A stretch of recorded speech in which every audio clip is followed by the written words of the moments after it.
सभी मित्रों को नमस्कार। कम्युनिकेशन टुडे की 96th वेबिनार में आप सभी का हार्दिक स्वागत, अभिनंदन। आज का दिन महत्वपूर्ण है। 28 सितंबर संयुक्त राष्ट्र ने आज के दिन को international day for universal access to information, सूचना तक सार्वभौमिक पहुंच के लिए दिवस, इस रूप में घोषित किया है। तो एक तरह से हम इसी दिवस के उपलक्ष्य में आज जो वेबिनार यहाँ कर रहे हैं उसका विषय हमने रखा है right to information, impact and implementation.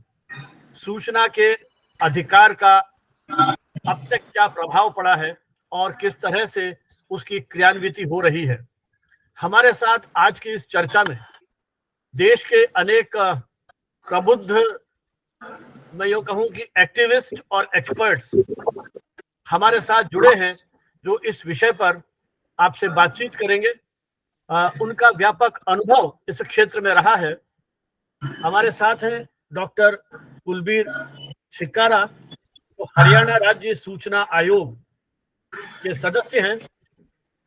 हमारे साथ हैं श्री डॉक्टर विष्णु राजगढ़िया। डॉक्टर राजगढ़िया जी इस समय रांची से हमारे साथ जुड़े हैं। और हमारे साथ डॉक्टर रूपा मंगलानी जो गवर्नमेंट कॉलेज में प्रोफेसर हैं, वो हमारे साथ जुड़ी हैं। और साथ में श्री राजेंद्र भानावत जो भारतीय प्रशासनिक सेवाओं के सेवानिवृत्त अधिकारी हैं। तो आप चारों के साथ हम बातचीत करेंगे सूचना के अधिकार के विविध संदर्भों पर। जैसा मैंने आपसे प्रारंभ में कहा कि आज का दिन महत्वपूर्ण इसलिए है क्योंकि एक विशेष दिवस के रूप में इसे हम आयोजित कर रहे हैं। सूचना किसी भी लोकतांत्रिक व्यवस्था को सशक्त और सार्थक बनाने के लिए अपना महत्व रखती है। बल्कि मैं ये कहूं कि सूचना एक शक्ति है। सूचना विहीन व्यक्ति कहीं अपने लक्ष्य उद्देश्यों में सफल नहीं हो पाएगा। इस लोकतांत्रिक प्रक्रिया का वो प्रभावी हिस्सा नहीं बन पाता है। इसीलिए लगभग 1948 की वो बात है जब universal declaration of human rights की घोषणा की गई और वहां पर भी व्यक्ति के इस जानने के अधिकार या सूचना के अधिकार की महत्ता को स्वीकार किया गया। हमारे देश के संविधान में भी अनुच्छेद 19(1) क में अभिव्यक्ति की स्वतंत्रता का अधिकार देश के आम नागरिक को दिया गया है। यह अधिकार तभी सफल सार्थक हो सकता है जब उसके साथ जानने के अधिकार की भावना जुड़ी हुई हो। ये एक तरह से बुनियादी अधिकार के रूप में इसको स्वीकार किया गया है।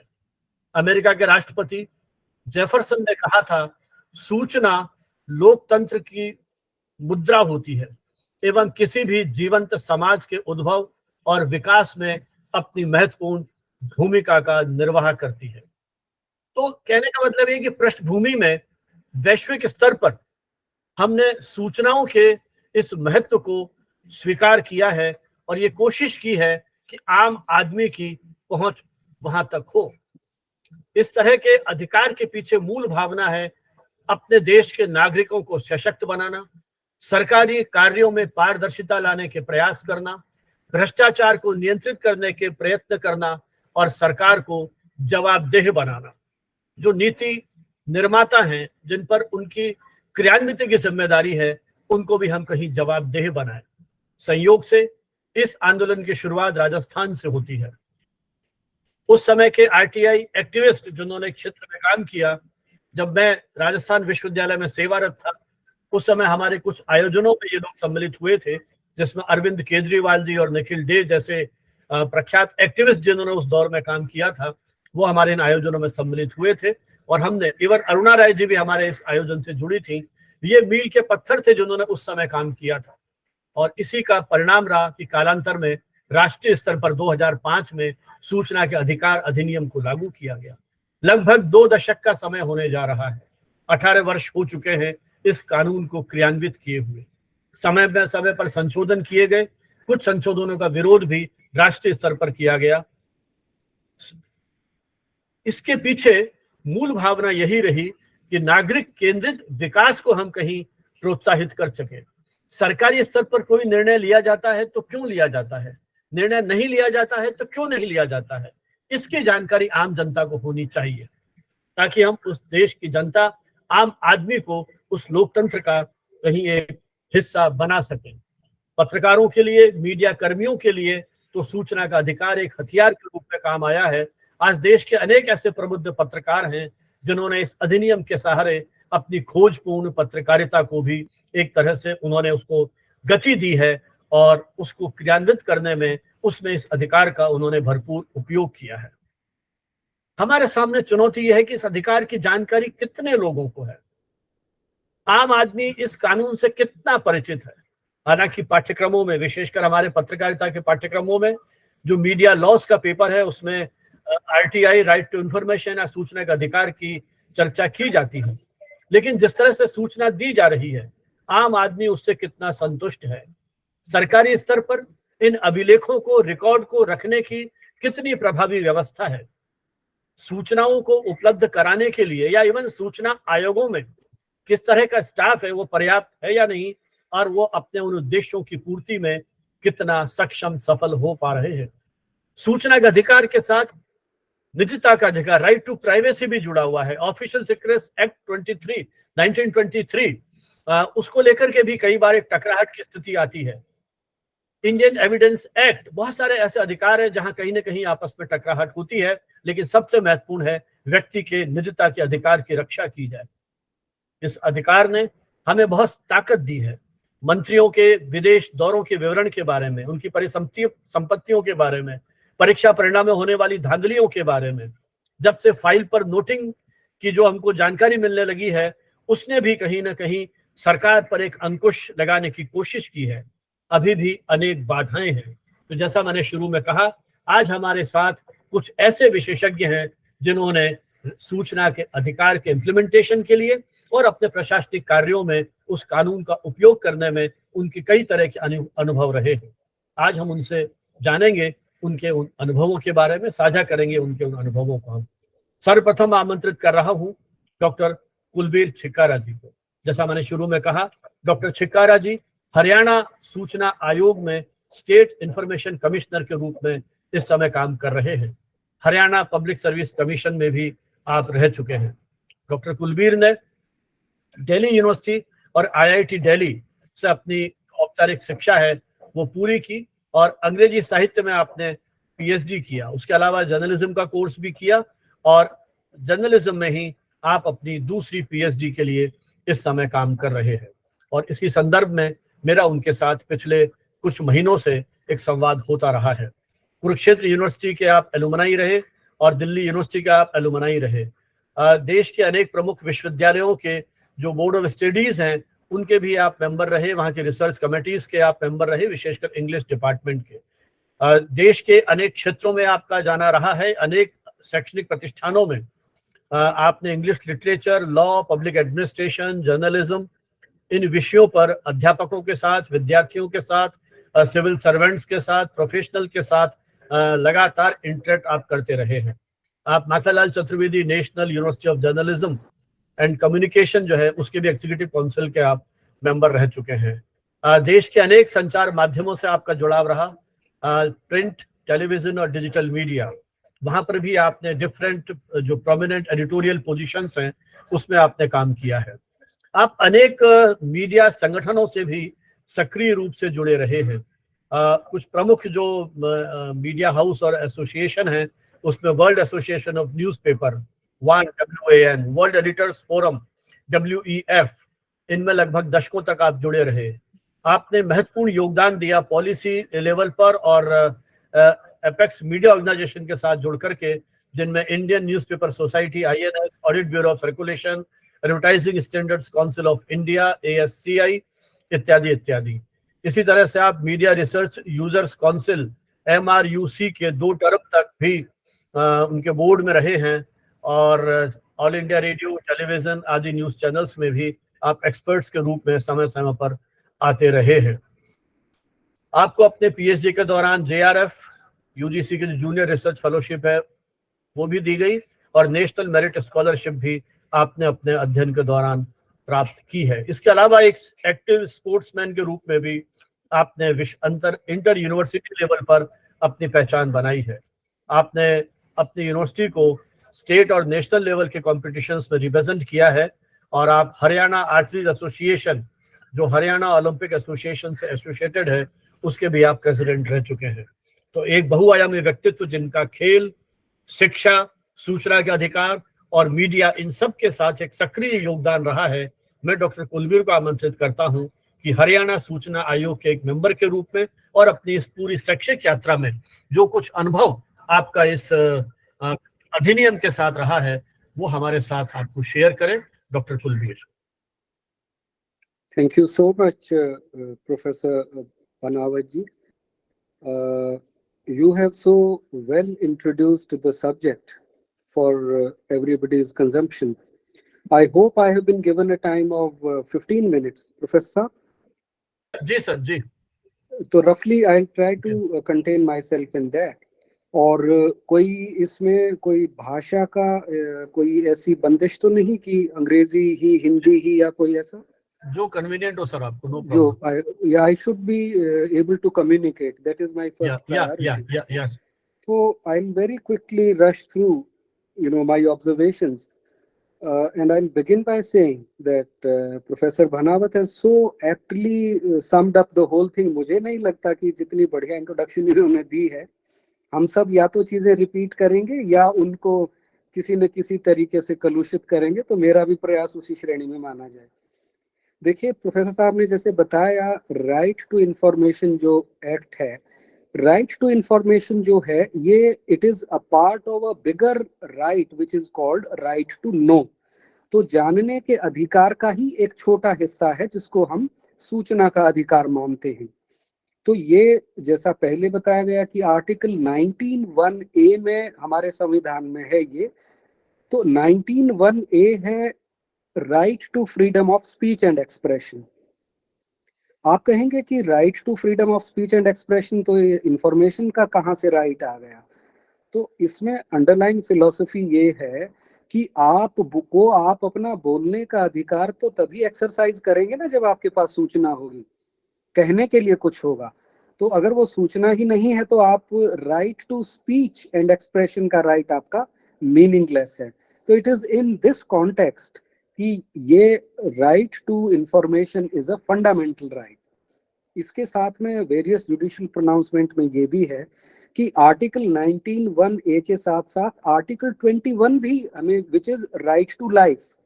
तो ये जीवन का अधिकार का भी एक अभिन्न अंग है, हमारा सूचना का अधिकार। तो article 21 and article 19(1)(a) directly makes right to information as a fundamental right, और ये एक बड़ा एक राइट टू नो का हिस्सा है राइट टू इंफॉर्मेशन।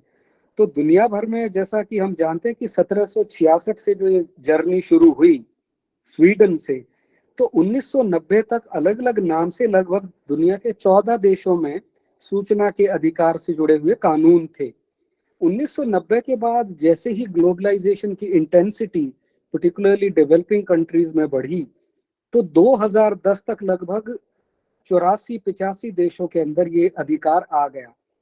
हमारे पास, जैसा कि प्रोफेसर साहब ने बताया कि 2005 को 12 अक्टूबर को ये एक्ट जैसे लागू हुआ, उसके बाद एक बड़ी एक ऊंची इसके साथ हमारा एक्सपेक्टेशंस थी। तो अगर मुझसे अगर आप एक वाक्य में पूछें कि इस पूरे एक्ट का योगदान क्या है, तो प्रोफेसर साहब and the other participant, I just make the single statement that enactment and operation of this RTI Act has led to democratization of all the organs of the state in varying degrees. कितना successful हुआ नहीं हुआ, वो कम से कम वो हम ये कहेंगे कि इन सभी ऑर्गन्स ऑफ स्टेट हैं, एग्जीक्यूटिव, लेजिस्लेचर एंड जुडिशरी, तीनों में एक डेमोक्रेटाइजेशन के प्रोसेस की शुरुआत हो गई। डेमोक्रेटाइजेशन किस मायने में? डेमोक्रेसी का मतलब है पार्टिसिपेटिव डेमोक्रेसी। हमारे संविधान ने हमें पार्लियामेंट्री फॉर्म ऑफ डेमोक्रेसी दी। अगर हम अपने पूरे इस देश के इतिहास पे नजर डालें, जो आजादी के बाद का अपना एक पॉलिटिकल हिस्ट्री, तो संविधान 1950 में आने के बाद which gave us parliamentary form of democracy, तो जो 72वां व 73वां अनुच्छेद है हमारा, उसने हमारी इस पार्लियामेंट्री डेमोक्रेसी को डिसेंट्रलाइज्ड डेमोक्रेसी बनाया, जिसके माध्यम से पंचायती राज और अर्बन लोकल बॉडीज आई। उसके बाद वर्ष 2005 को मैं इसलिए महत्वपूर्ण मानता हूं कि जो हमारी डिसेंट्रलाइज्ड डेमोक्रेसी थी वो पार्टिसिपेटिव डेमोक्रेसी बनी, और सही मायने में संविधान तो पहले भी था, लेकिन पार्टिसिपेटिव उस डेमोक्रेसी को बनाने के लिए, पार्लियामेंट्री डेमोक्रेसी को, उसमें मैं इस 2005 के एक्ट को एक महत्वपूर्ण एक्ट इसलिए मानता हूं। इससे इस जो एक्ट बना है उसका अगर आप प्रियम्बल भी पढ़ें तो उस प्रियम्बल में इन्हीं बातों का जिक्र किया गया है कि ये एक्ट क्यों बनाया जा रहा है। प्रोफेसर साहब ने बिल्कुल उसको सही समअप किया कि ये अपने सिटीजनरी को, इन्फॉर्म्ड सिटीजनरी, हमारे जो सिटीजन्स हैं उनके पास सूचना हो, ट्रांसपेरेंसी लाने के लिए, और इसी तरीके से करप्शन हटाने के लिए, और अकाउंटेबल बनाने के लिए। अकाउंटेबिलिटी, ट्रांसपेरेंसी, और किसी भी चीज, कोई रिसोर्स जो भी है उसका कितना सदुपयोग किया जा रहा है, कोई पॉलिसी बन रही है वो उस पर्पस को सर्व कर भी रही है जिसके लिए वो बनी थी या नहीं। और डेमोक्रेसी का एक बहुत ही महत्वपूर्ण पहलू होता है डिबेट, डिस्कशन, पार्टिसिपेशन। तो इन सारी चीजों के लिए इंफॉर्मेशन एक बेसिक सोर्स है, इसीलिए इस एक्ट का ये महत्व हमारे लिए है। तो अब इस एक्ट का जो इम्पैक्ट क्या रहा, जो पहली बात कही, ये सक्सेसफुल था नहीं था वो एक अलग विषय है, उस पर भी हम आएंगे। इसका देखिएगा ये है कि जैसे अब तक अंदाजा इस तरीके का लगाया जा रहा है कि जब से ये एक्ट फोर्स में आया है और अब तक, बहुत एग्जैक्ट तो स्टैटिस्टिक्स नहीं है, ऐसा माना जा रहा है कि लगभग 4.25 crore RTI applications in with various public authorities लगी है। तो इसका एक तो आप मतलब समझेंगे कि कितनी सूचना मिली, कितनी सेटिस्फैक्टरी थी, क्या यूज हुआ नहीं हुआ। लेकिन ये इतनी तो एप्लीकेशन है 4.25 करोड़, और एक एक एप्लीकेशन में सूचना के बिंदु कई बार तो 10-10, 15-15, 20-20, 80-80 तक है। तो अगर आप उस मल्टीपल से लें तो 20 करोड़, 25 करोड़, 30 करोड़ सूचनाएं लोगों द्वारा मांगी गई है। तो कम से कम इसकी सक्सेस, इनिशियल सक्सेस, आप इसी बात से जांच सकते हैं कि लोग कहीं ना कहीं सूचना लेना चाह रहे थे लेकिन मिल नहीं रही थी, because we had a very strong colonial history. कि पहले तो ये कहता है राजा ने जो काम कर दिया, प्रजा को तो ये पूछने का हक है ही नहीं कि क्यों किया, कैसे किया, ये बात जानने का हक नहीं था। राइट टू इंफॉर्मेशन एक्ट आते ही लोगों को कि कितना बजट था, कहाँ आपने खर्च किया। I will tell you very professor, अभी कोविड में गवर्नमेंट ऑफ हरियाणा ने कोविड डेथ्स के लिए एक प्रोविजन किया कि उसके दाह संस्कार के लिए 1+4 की टीम बनाई, और 2,000 रुपए प्रति व्यक्ति उसको देके, और सामग्री का अलग से खर्चा, ये लगभग 15 से 20,000 के बीच का था। एक आरटीआई एक आदमी ने लगाई, ये कहा उसने सीएमओ के यहाँ ये लगाई कि आपके यहाँ इस पीरियड में डेथ सर्टिफिकेट कितने इशू हुए वो बताइए। दूसरी तरफ म्युनिसिपल अथॉरिटी को ये लगाई कि आपने जो दाह संस्कार के लिए जो पेमेंट किया उसमें जो टीम बनी उनकी सूची दीजिएगा। तो उसका जब वो उसको नहीं मिली, वो मेरे पास जब अपील में आया, मैंने पूछा, उसको सूचना दिलवाई, तो उसका पर्पस जानने की कोशिश की, तो उन्होंने बताया कि इस तरीके की बात हुई कि जिन आदमियों का दाह संस्कार किया गया है उनकी मृत्यु नहीं हुई है, कुछ ऐसे आदमी हैं। और ऐसा भी है कि जिनकी मृत्यु नहीं हुई उनका दाह संस्कार कर दिया, और जिनका दाह संस्कार किया उनकी मृत्यु नहीं हुई। इस तरीके की अनोमली को उनको उजागर करने के लिए उसने वो लगाए, एंड वेरी सक्सेसफुली उसने विजिलेंस को वो अपना केस भेजा। जनरली ये माना जाता है कि ये पढ़े लिखों के लिए ज्यादा इस्तेमाल होने वाला एक्ट है। तो मैं, डियर पार्टिसिपेंट्स, मैं हैरान रह गया कि पंचायत विभाग, जो कि लगभग ये माना जाता है कि either illiterate in most of the states, और इन हरियाणा मैट्रिक मैंडेटरी कर दी है, तो ये कम पढ़े लिखों का विभाग है। लेकिन आप हैरान रह जाएंगे कि लगभग 1/3 से ज्यादा आरटीआई एप्लीकेशंस और अपील पंचायत विभाग की ही है। तो ये हैरान करने वाली बात ये है कि जिसको इसेंशियली एन एलिटिस्ट टूल मानते हैं वो वैसा नहीं है। पंचायतों में तो ये तय मानिएगा कि जब भी नई पंचायत बनेगी तो पिछली पंचायत से क्या सूचना मांगी जाएंगी। मुझे ये जबानी याद है कि इस पंचायत को केंद्र, राज्य व किसी अन्य सोर्स से कितनी ग्रांट मिली, क्या क्या विकास कार्य कराए, उसका मेजरमेंट बुक, उसके बिल पास किए हुए, पंचायत रेजोल्यूशन, 100 गज के जो प्लॉट काटे गए बेनिफिशियरी के नाम, और ये इस तरीके की बड़ी स्टैंडर्ड सी वो चीजें हैं। तो इसका मतलब ये तो तय मानिएगा कि हमारे यहाँ सूचना लेने वाले लोगों की तो कोई कमी है नहीं। इसीलिए इसीलिए जो पेंडेंसी भी है आरटीआई अपील्स में और कॉम्प्लेंट्स में, लगभग अभी भी देश के इंफॉर्मेशन कमीशन में 3.25 लाख से ज्यादा तो केसेस सेकंड अपील में पेंडिंग है। तो मेरा बिंदु सिर्फ यही है कि सूचना का पर्याप्त लोगों ने इनिशियली तो बहुत ही उत्साह से और उसके बाद भी भरपूर इस्तेमाल किया है। कोविड जैसे वर्ष में जबकि तकरीबन लोग, पूरी दुनिया स्टैंड स्टिल थी, मैं हैरान रह गया ये बात जान के कि वर्ष 2020-21 जो कि सबसे ज्यादा प्रभावित वर्ष था, उसमें भी लगभग 13 लाख से भी ज्यादा आरटीआई एप्लीकेशंस लोगों ने लगाई उन दिनों में। औसतन लोगों का ये भी कहना है लगभग 50 लाख आरटीआई एप्लीकेशंस हिंदुस्तान में प्रतिवर्ष लग रही है।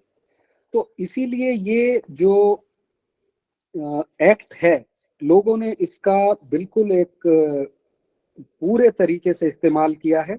और तीनों ऑर्गन्स हैं, लेजिस्लेचर, एग्जीक्यूटिव और जुडिशरी। जनरली हम ये मानते हैं कि आरटीआई एक्ट है इसका मतलब सिर्फ ब्यूरोक्रेसी से, गवर्नमेंट ऑफिस से भी है।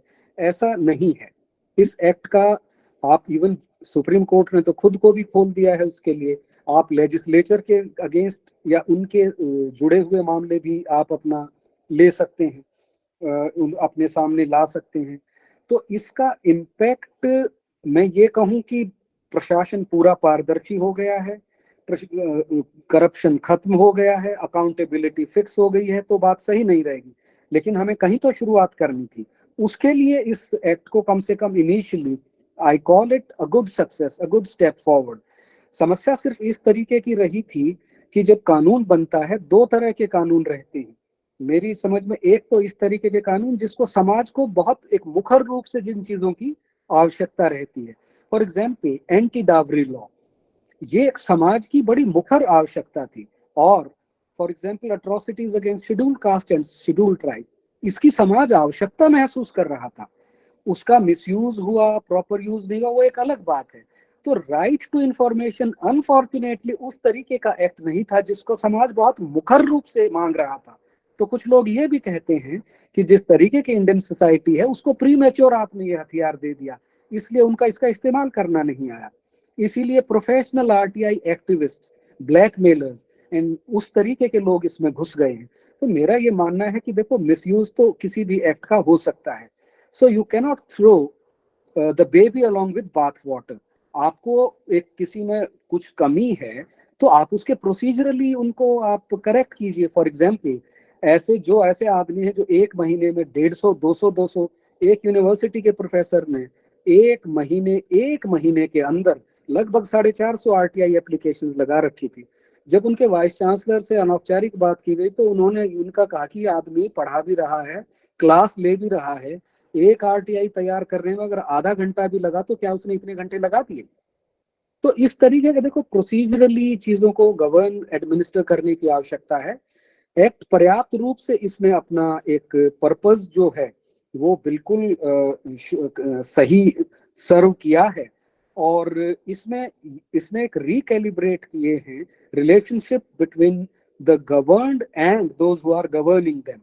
और पहला एक ऐसा एक्ट है कि 50 पैसे के एक कागज पे आप जिससे जितनी सूचना मांगना चाहें मांग सकते हैं, और सामने वाला उसकी जो भी लिमिटेशन हो वो भी एक अलग विषय है। लेकिन कितने पहले इस तरीके के हमें इंस्टीट्यूशनलाइज्ड अपॉर्चुनिटीज पहले थी? बिल्कुल नहीं थी। तो उस नाते इस एक्ट को I find it reasonably good piece of legislation. बाकी देखो, कुछ चीजों में तो ऐसा है कि ये एक्ट रिस्ट्रिक्टिव, ये एक्ट खुद में ही ऐसी प्रतिबंध लगा दिए थे। आप इन ऑर्गेनाइजेशन की सूचना नहीं मांग सकते, डीआरआई की नहीं मांग सकते, cabinet papers and so on, वो लिस्ट है पूरी। वो तो इस defence for example, national security etcetera. उसके अलावा भी जिस तरीके से इनिशियल मिसयूज हुआ, उसमें अलग अलग जुडिशियल प्रोनाउंसमेंट्स के through supreme court and high court and also through various in state information commissions, तो उनसे भी कुछ रिस्ट्रिक्शंस आई। एक दो रिस्ट्रिक्शन की मैं बात करता हूं। एक महत्वपूर्ण केस था सीबीएसई वर्सेस बंदोपाध्याय। ये वाला एक केस ऐसा था जिसमें ये बात कही गई कि अगर आप ये मानते हैं कि इंफॉर्मेशन मांगने के नाम पर किसी भी ऑर्गेनाइजेशन का 75% स्टाफ का 75% समय, ये 2011 का सुप्रीम कोर्ट का सीबीएसई वर्सेस आदित्य बंदोपाध्याय, ये इम्प्लीमेंटेशन के उसमें कह रहा हूं कि अगर आप ये समझते हैं कि 75% किसी ऑर्गेनाइजेशन का समय, उसके 75% एम्प्लॉयज का 75% समय अपना काम करने की बजाय सूचना जुटाने में ही लग रहा है, तो ये बहुत अच्छी स्थिति नहीं है। तो उसमें एक बल्क के ऊपर, वॉल्यूम के ऊपर रिस्ट्रिक्शन लगाने की कोशिश की। हालांकि ये it's a matter of interpretation कि क्या ये कैसे कहेंगे कि 75% पूरी हो गई है या नहीं, लेकिन ये जब ही लगा था जब कोई professional RTI, particularly persons with immoral intention, वो लोग इस प्रोफेशन में घुसने लगे। अदरवाइज अभी भी बड़ी से बड़ी सूचना भी आप मांग सकते हैं। दो विशेष ऐसे बिंदु हैं जो कि कंटेंशियस हैं, जो एक्ट में भी हैं और जिसके ऊपर प्रोनाउंसमेंट्स भी हैं, वो क्विकली मैं आपके ध्यान में लगाना चाहूँ क्योंकि इसके इम्प्लीमेंटेशन से जुड़ा है। एक है जिसको कहते हैं पर्सनल इंफॉर्मेशन। पर्सनल इंफॉर्मेशन इस एक्ट के सेक्शन 81J में कहा है कि कोई किसी की व्यक्तिगत सूचना है उसको आप नहीं दे सकते।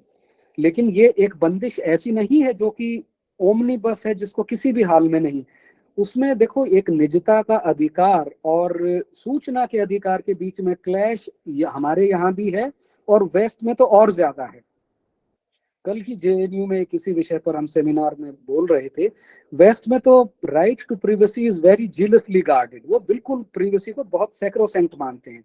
हमारे यहाँ पर इस एक्ट ने ये बात अच्छी की है कि अगर कोई किसी के मेडिकल बिल मांगे, अगर कोई ये कहे कि इसको किस में किस क्या बीमारी थी, कहाँ इलाज किया, कितने पैसे लगे, इसकी एसीआर दिखाओ, चार्जशीट दिखाओ, इसकी एटीआर दिखाओ, इस आदमी की कहाँ कहाँ प्रॉपर्टी है उसकी डिटेल दो, तो ये ऐसी चीजें हैं जिसके विषय में अब स्पष्टता ये है, जो चीज विशुद्ध निजी है वो आप नहीं देना चाहिए।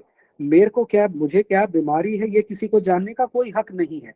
लेकिन इस एक्ट ने ये कहा है कि आप पर्सनल इंफॉर्मेशन भी दे सकते हैं अगर आप ये बात प्रूव कर दें कि उस इंफॉर्मेशन को देने से there is a larger public interest which would be served. और उस तरीके के केस में पर्सनल इंफॉर्मेशन भी शेयर की जा सकती हैं, विच is not the case with many of even western countries. तो उसी लिए इस एक्ट के ऊपर ये डिबेट चलती रहेगी, लेकिन हमारे यहाँ पर पब्लिक इंटरेस्ट में रिविलेशन की एक बड़ी फैसिलिटी है। सिमिलरली दूसरा एक कंटेंशियस एरिया हमेशा रहता है थर्ड पार्टी इंफॉर्मेशन। मैं आता हूँ, मैं कहता हूँ कि उस व्यक्ति के विषय में ये चीज बताई जाए। अगर वो जनसामान्य के विषय में है, प्रोग्राम्स के बारे में है, पॉलिसीज के बारे में है, तो ठीक है। लेकिन अगर किसी को ये कहें कि ये आप थर्ड पार्टी इंफॉर्मेशन तीसरे किसी व्यक्ति के विषय में मांग रहा हूं, तो वो चीजें, उसका प्रोसीजर ये है कि जिससे सूचना मांगी जाएगी किसी थर्ड पार्टी के बारे में, तो वो एसपीआईओ जो पब्लिक इंफॉर्मेशन ऑफिसर है उस थर्ड पार्टी से पूछेगा कि आपके बारे में सूचना मांगी गई है, क्या आप देना चाहेंगे। अगर वो मना कर देगा तो सूचना नहीं दी जाएगी इनिशियली, और वो कहता है दे दो तो दे ही देंगे। लेकिन मान लो उसने मना भी कर दी, उसके बावजूद मान लो फर्स्ट अपील में भी उसको नहीं मिली, अगर वो सेकंड अपील में जब इंफॉर्मेशन कमीशन में आता है तो उसमें भी रूल यही है, third party information can also be shared provided it's revelation it serves a bigger purpose than its concealment। अगर उसको सूचना को देने से एक बड़ा जनहित कहीं पूरा हो रहा है तो उसके ना उस स्थिति में बेशक वो थर्ड पार्टी की है, वो सूचना दी जा सकती है। उदाहरण के लिए एक कोविड का ही एक अभी मेरे पास पिछले दिनों आरटीआई, जिसमें उसने कहा कि मुझे इन व्यक्तियों के एक लिस्ट थी, इनके डेथ सर्टिफिकेट्स चाहिए। उसको सूचना नहीं मिली, जब हमारे पास सेकंड अपील में आया तो ये स्टैंड था जो SPIO थे, हेल्थ डिपार्टमेंट वाले, registrar of birth and death, ये थर्ड पार्टी इंफॉर्मेशन है, वो जिंदा नहीं। हमने परिवार वालों से पूछा, उन्होंने मना किया। उसको हमने कहा कि इससे क्या पब्लिक पर्पस है, ये बातें हम एक्टिवली पूछते हैं during hearing in second appeal. उसने बताया कि मुझे आई फियर कि बहुत बड़ा एक घपला हुआ है, हमारे यहाँ लगभग 2 लाख रुपए प्रति व्यक्ति कोविड डेथ को दिया गया था। उसने कहा कि आप जिन लोगों को, मेरे I have a list in a different RTI of the persons who were the families who were the recipients of this benefit, मैं इनको डेथ सर्टिफिकेट से मैच करना चाहूंगा कि जिन आदमियों ने लिया है क्या एक्चुअल मरे हो। I made them reveal it and to my surprise it became a major scam, कि जिन आदमियों का वो कॉम्पनसेशन क्लेम है उन आदमियों के डेथ सर्टिफिकेट ही नहीं है एक्चुअल में इशू हुए हुए। एंड जिस अथॉरिटी ने वो कॉम्पनसेशन 2 लाख का किया था, उनके यहाँ डेथ सर्टिफिकेट लगे हुए थे विच वर फेक, एक भी जेन्युइन नहीं था, वो फोटोशॉप्ड और जो गलत से फोटोकॉपी कराने वाले। एंड देन वो एक विजिलेंस का बहुत बड़ा मुद्दा बना। तो this was an issue related to third party information.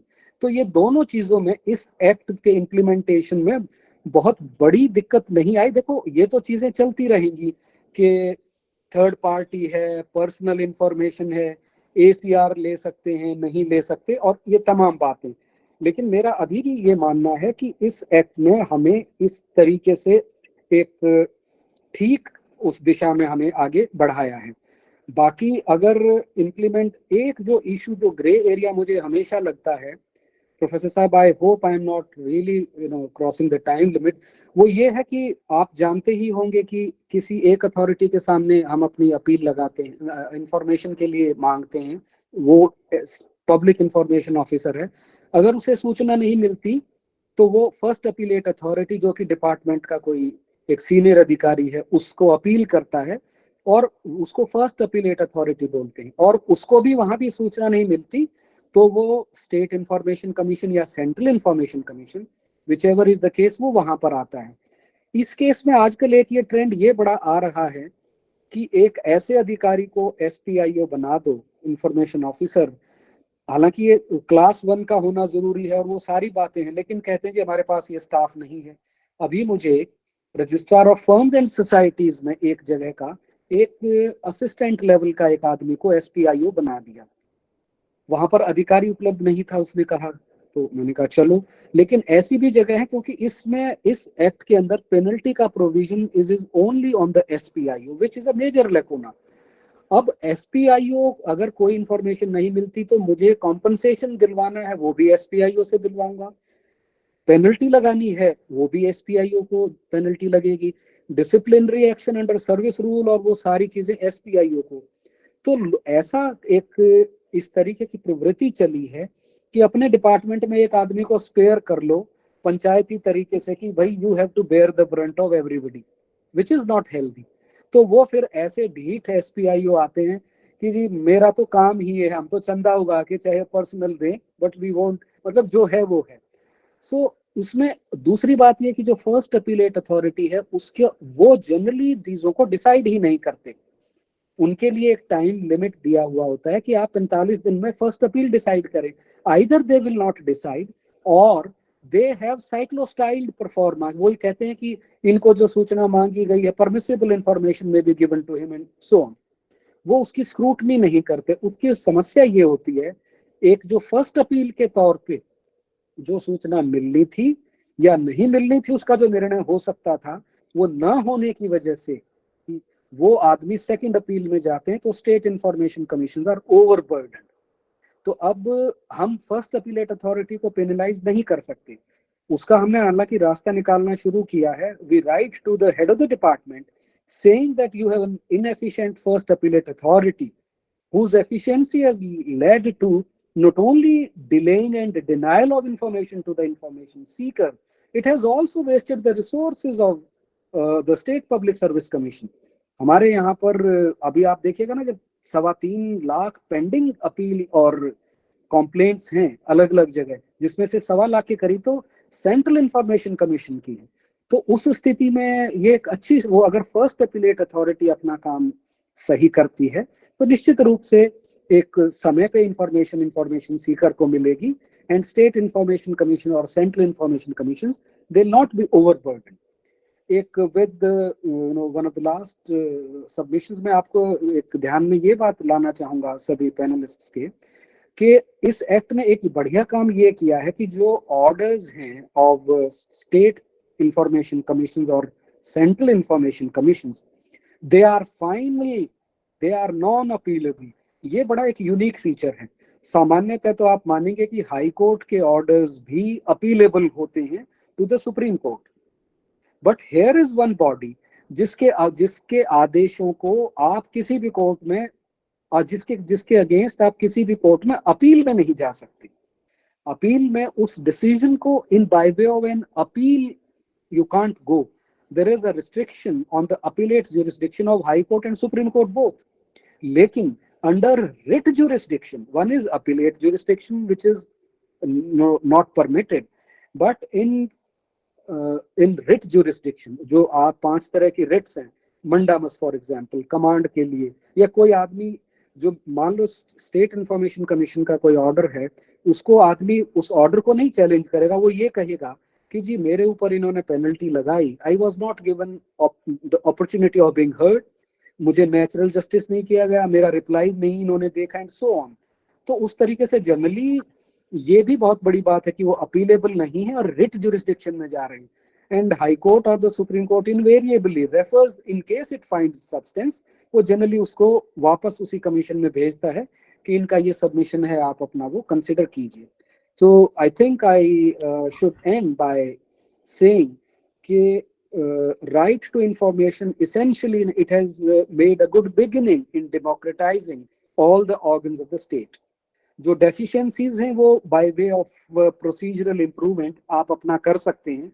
For example, there may be a restriction on the number of RTI filed by a person during a month or an year, या ऐसे आदमी हैं, ये भी मुझे professor साहब में हैरान रह गया, एक आदमी सेम इंफॉर्मेशन मांगता है, एक उसको 10 जगह से वो चीफ सेक्रेटरी को लिखेगा, एसीएस टू द डिपार्टमेंट को भी लिखेगा, डीजी को भी लिखेगा, डीसी को भी लिखेगा, होता है सेम इंफॉर्मेशन, मांग रहा है to various authorities, and every authority gets engaged in procuring that information जहां से भी मिल रही है.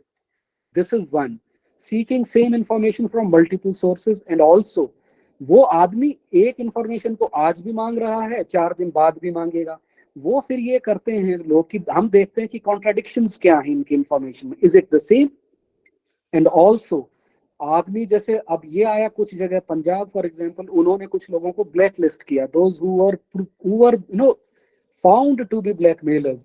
तो क्या हुआ, अपेरेंटली ये भी ठीक लगता है किया जा सकता है, बट उसमें क्या, जिसका काम ही है वो अपना नहीं अपनी बीवी के नाम से एप्लीकेशन लगा देगा, एंड सो ऑन. तो देखो ये तो एक डायनेमिक का एनवायरनमेंट है, वो this will keep on going, but well it has made a wonderful beginning in democratising all the organs of the government. बाकी प्रॉब्लम है तो वो हम अपना सॉल्यूशन करें. बाकी अगर ये कहें कि आरटीआई आ गया तो बाकी सारी इल्स ऑफ द डेमोक्रेसी वो एड्रेस हो जाएंगी, वो बात तो खैर किसी भी एक्ट में नहीं हो सकती. वो तो अगर और कमियों की जहां तक बात है, या अवेयरनेस की एक पॉइंट ये आया था कि कितने लोगों को पता है आरटीआई एक्ट है. तो मेरा सवाल ये रहता है कि चलो आरटीआई का तो हो सकता है पता भी हो, कितने लोगों को ये पता है कि देश में संविधान है, कितने लोगों को प्रियम्बल याद है, कितने लोगों को उसकी स्पिरिट याद है, वो तो शायद उससे भी कम लोगों को याद होगी.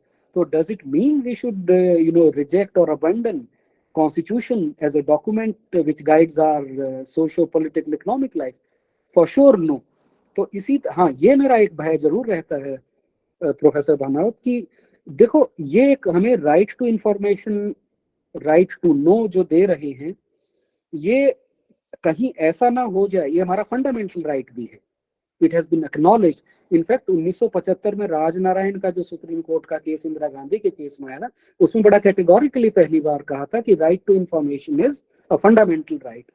तो फंडामेंटल होने के बावजूद देखो, फंडामेंटल राइट तो right to clean water, right to pure air ये भी है, बट क्या हमें पीने, देखो जिस देश में अभी भी हम ये नहीं कह सकते कि हमारी पूरी जनसंख्या को स्वच्छ पीने का जल मिल रहा है या बिल्कुल एकदम साफ हवा मिल रही है, उस केस में हम ये कहें कि वो करप्शन फ्री हो जाए और 100% ट्रांसपेरेंस हो जाए, तो perhaps we would be too ambitious, and I fear कि इसके साथ, इस एक्ट के साथ भी वैसा ना हो जाए। लेकिन इन सारी चीजों में पहली बार कोई उंगली उठा सकता है on the basis of the information given, और किसी भी आप पीएमओ की आप लगाइए आरटीआई, आपको मिलेंगी, आप किसी और अथॉरिटी की लगाइए। अब ये वाला एक राइट मिलना, I find it as a major development, as a major way forward.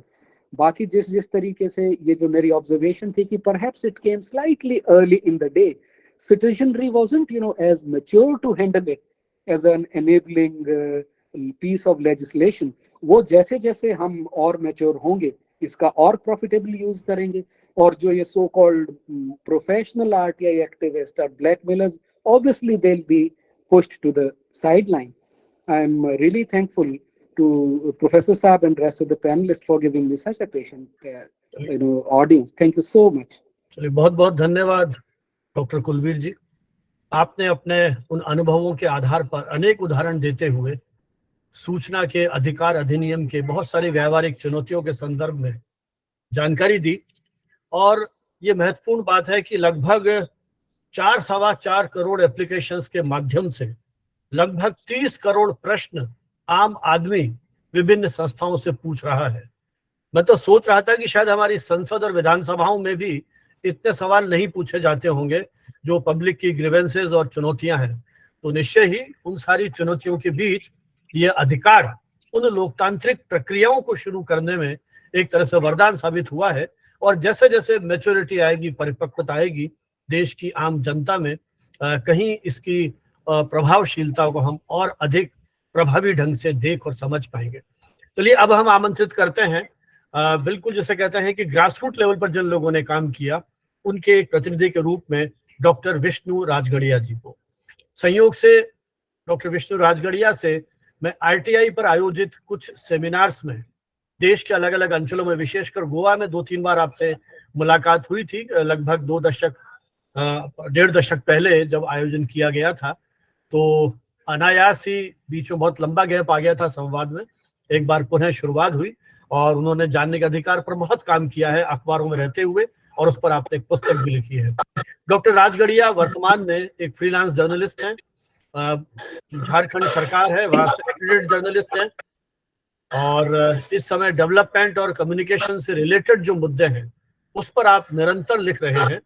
Jharkhand foundation एक जो ट्रस्ट है जो पंचायती राज, रूरल डेवलपमेंट और अर्बन लोकल सेल्फ गवर्नेंस, इसमें जो काम कर रहा है उसके आप डायरेक्टर हैं, और वो आरटीआई और कंज्यूमर राइट्स, उपभोक्ता अधिकारों, उस पर भी काम कर रहा है। डॉक्टर राजगढ़िया यूं तो माखनलाल चतुर्वेदी राष्ट्रीय पत्रकारिता संचार विश्वविद्यालय के विद्यार्थी रहे, वहां आपने कुछ वर्षों तक अध्यापन कार्य भी किया, और भारतीय समाजवादी चिंतन में रघुवीर सहाय की पत्रकारिता का योगदान, हमारी नई पीढ़ी के जो विद्यार्थी यहाँ जुड़े हैं उन्होंने शायद नहीं सुना होगा नाम रघुवीर सहाय। इस देश के बहुत वरिष्ठ और कहना चाहिए कि रीढ़ की हड्डी वाले पत्रकारों में थे, उनमें रघुवीर सहाय का नाम लिया जाता है। दिनमान जैसे पत्रों के माध्यम से उन्होंने उस समय बेहतरीन पत्रकारिता का आदर्श हमारे सामने रखा था। यूपीसी के नेट परीक्षा से भी आप क्लियर किया आपने, और इग्नू से आपने रूरल डेवलपमेंट का कोर्स किया, रांची से आपने जर्नलिज्म का कोर्स किया, इसके अलावा भी कई पाठ्यक्रम आप कर चुके हैं, और एडजंक्ट फैकल्टी के रूप में माखनलाल में जुड़े रहे।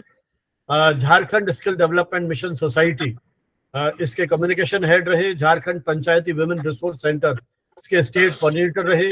मॉर्निंग इंडिया, नई दुनिया और प्रभात खबर, इसके अलावा अनेक प्रमुख पत्रों के भी आप एडिटर, रेजिडेंट एडिटर और एडवाइजरी कैपेसिटी में भी आप काम करते रहे। तो आपका एक बहुत लंबा अनुभव अखबारों के साथ रहा, लेकिन जानने का अधिकार आपका एक प्रिय विषय और क्षेत्र रहा है जिस पर आपने बरसों तक काम किया। तो हम आमंत्रित करेंगे डॉक्टर विष्णु राजगढ़िया को कि उनके जो अनुभव अपने इस पूरी 1.5-2 दशक की यात्रा में रहे वो हमारे साथ शेयर करें। डॉक्टर विष्णु राजगढ़िया जी, धन्यवाद सर, बहुत बहुत धन्यवाद, आपने चर्चा के लिए आमंत्रित किया, और ये आरटीआई के ऊपर में बात करना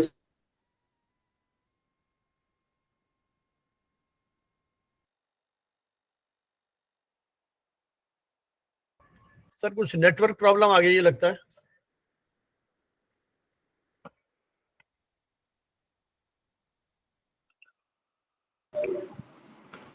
हाँ, उनकी आवाज भी नहीं आ रही और दिख भी नहीं रहा, हाँ। दोनों ही बात। हाँ नहीं दिख तो रहे, वो आवाज उनका स्थिर हो गया है, तो मुझे लग रहा है नेटवर्क का इशू आ गया है। विष्णु जी सुन पा रहे हैं आप? हाँ हाँ विष्णु जी, हाँ कुछ नेटवर्क इशू था शायद। अच्छा, अब हाँ सुन रहे हैं ना मेरी बात? हाँ जी जी जी हाँ, जी तो जी। मैं ये बताना चाहता था कि आपने जो विधानसभा की चर्चा की कि विधानसभा में इतने सवाल नहीं पूछे गए होंगे जितने नागरिकों ने पूछ लिए। मैं इसमें एक चीज जोड़ना चाहूंगा कि विधायकों को विधानसभा में जो सवाल के जवाब नहीं मिलते हैं, वो जवाब हमें आरटीआई के जरिए मिले। बहुत सारे ऐसे मामले हमने बाकायदे विधानसभा की प्रोसीडिंग्स निकाली और हमने ये देखा कि विधानसभा में विधायक ने क्या सवाल पूछा है और उस विधायक को क्या गोल मटोल जवाब दे दिया गया।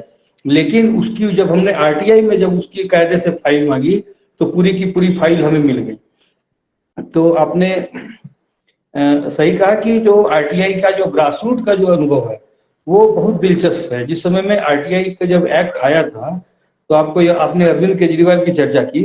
अरविंद केजरीवाल के साथ में मिलकर के हम लोगों ने काफी काम किया था और अरविंद केजरीवाल के साथ में मैंने किताब भी लिखी आरटीआई के ऊपर में, जो कि राजकमल प्रकाशन से छपी है।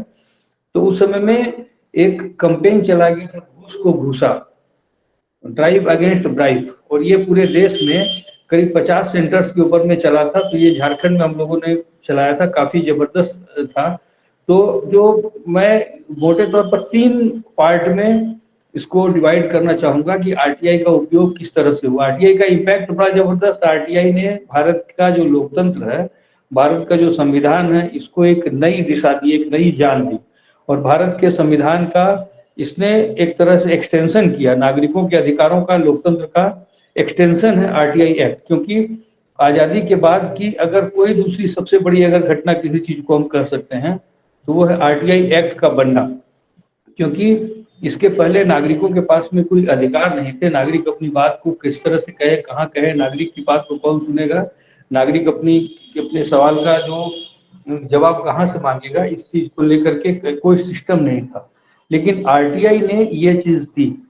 तो आरटीआई को हम अगर 3 पार्ट में बांटते हैं कि नागरिकों ने इसका किस तरह से उपयोग किया, तो पहला तो हो गया कि जो इंडिविजुअल जो हमारी जो क्या परेशानी है उस चीज को लेकर के कि जो नागरिक ने मेरे काम का क्या हुआ, मेरा एक पासपोर्ट बनना था, मेरा पासपोर्ट क्यों नहीं बना, मेरा जाति प्रमाण पत्र बनना था, मेरा जाति प्रमाण पत्र क्यों नहीं बना, मुझे पेंशन क्यों नहीं मिल रही है, मुझे इनकम टैक्स का रिफंड क्यों नहीं मिल रहा। इस तरह के जो इंडिविजुअल जो सवाल थे, पर्सनल मेरी अपनी जिंदगी के सवाल, इनका सबसे पहले सॉल्यूशन। दूसरा जो इसने काम किया कि जो एक्टिविस्ट हैं, चाहे वो चाहे किसी भी तरह से, चाहे वो किसान आंदोलन के लोग हों, चाहे वो मजदूर आंदोलन के लोग हों। बहुत दिलचस्प चीज है कि आप जो राजस्थान, आप जयपुर से हैं सर, राजस्थान के जो किसानों ने ही ये सबसे पहले शुरू किया था और राजस्थान सरकार ही है जिसने कि सबसे पहले राज्य स्तर पर आरटीआई एक्ट लाने की बात कही थी। तो ये जो दूसरा है कि काम का मांगो पूरा दाम, और उसके साथ में कि मेरा पैसा मेरा हिसाब। तो ये जो पूरा कैंपेन शुरू हुआ था, तो एक तरफ में जो चाहे मनरेगा में क्या काम हो रहा है, या राशन के क्या समस्याएं हैं, या इंदिरा आवास योजना में क्या घपला घोटाला हुआ, तो इस तरह के जो एक्टिविस्ट हैं तो उन लोगों ने आरटीआई का काफी उपयोग किया।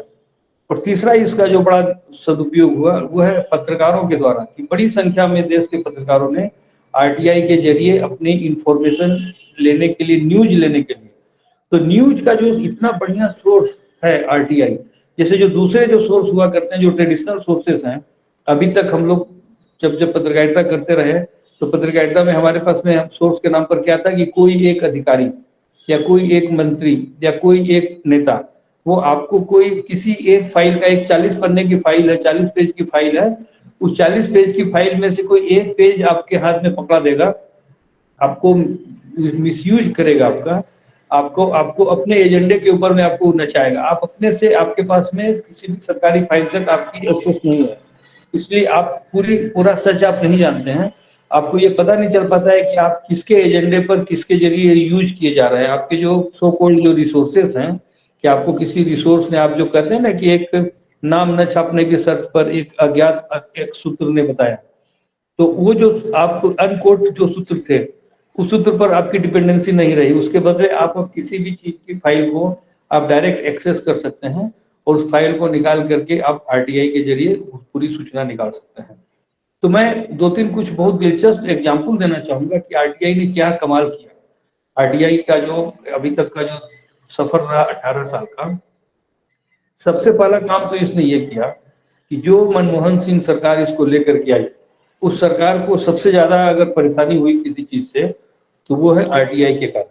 मैं यूपीए की जो सरकार है उसको इस चीज के लिए बहुत ही धन्यवाद देना चाहूंगा। सोनिया गांधी, मनमोहन सिंह, इन लोगों ने जो आरटीआई का जो एक्ट था, अभी इसके पहले जो सर ने कहा, कुलदीप सर ने, वो बहुत ही, कुलबीर जी ने वो एक बहुत अच्छी बात कही कि ये जो आरटीआई एक्ट है ये भारत के नागरिकों का जो लेवल है, जो हमारा जो डेमोक्रेसी का लेवल है, उसके हिसाब से कहिए कि उनको समय से पहले मिल गया। हम शायद इस लायक नहीं थे कि हमें इस तरह का इतना एडवांस, इतना रिवोल्यूशनरी, इतना अच्छा कानून मिले, हम इस लायक नहीं थे। वो मिल गया कैसे? वो मिल गया उस समय में जब यूपीए की जब सरकार बनी थी, सोनिया गांधी उसकी चेयरमैन थी, तो जब वो जो उन्होंने बनाया था नेशनल एडवाइजरी काउंसिल, एनएसी, तो एनएससी में जो अरुणा रॉय और इस तरह के जो लोग थे, निखिल डे, इस तरह के जो एक्टिविस्ट लोग थे, उन लोगों ने कहा कि आप आरटीआई एक्ट बना दीजिए, और उस प्रक्रिया में आरटीआई एक्ट बना।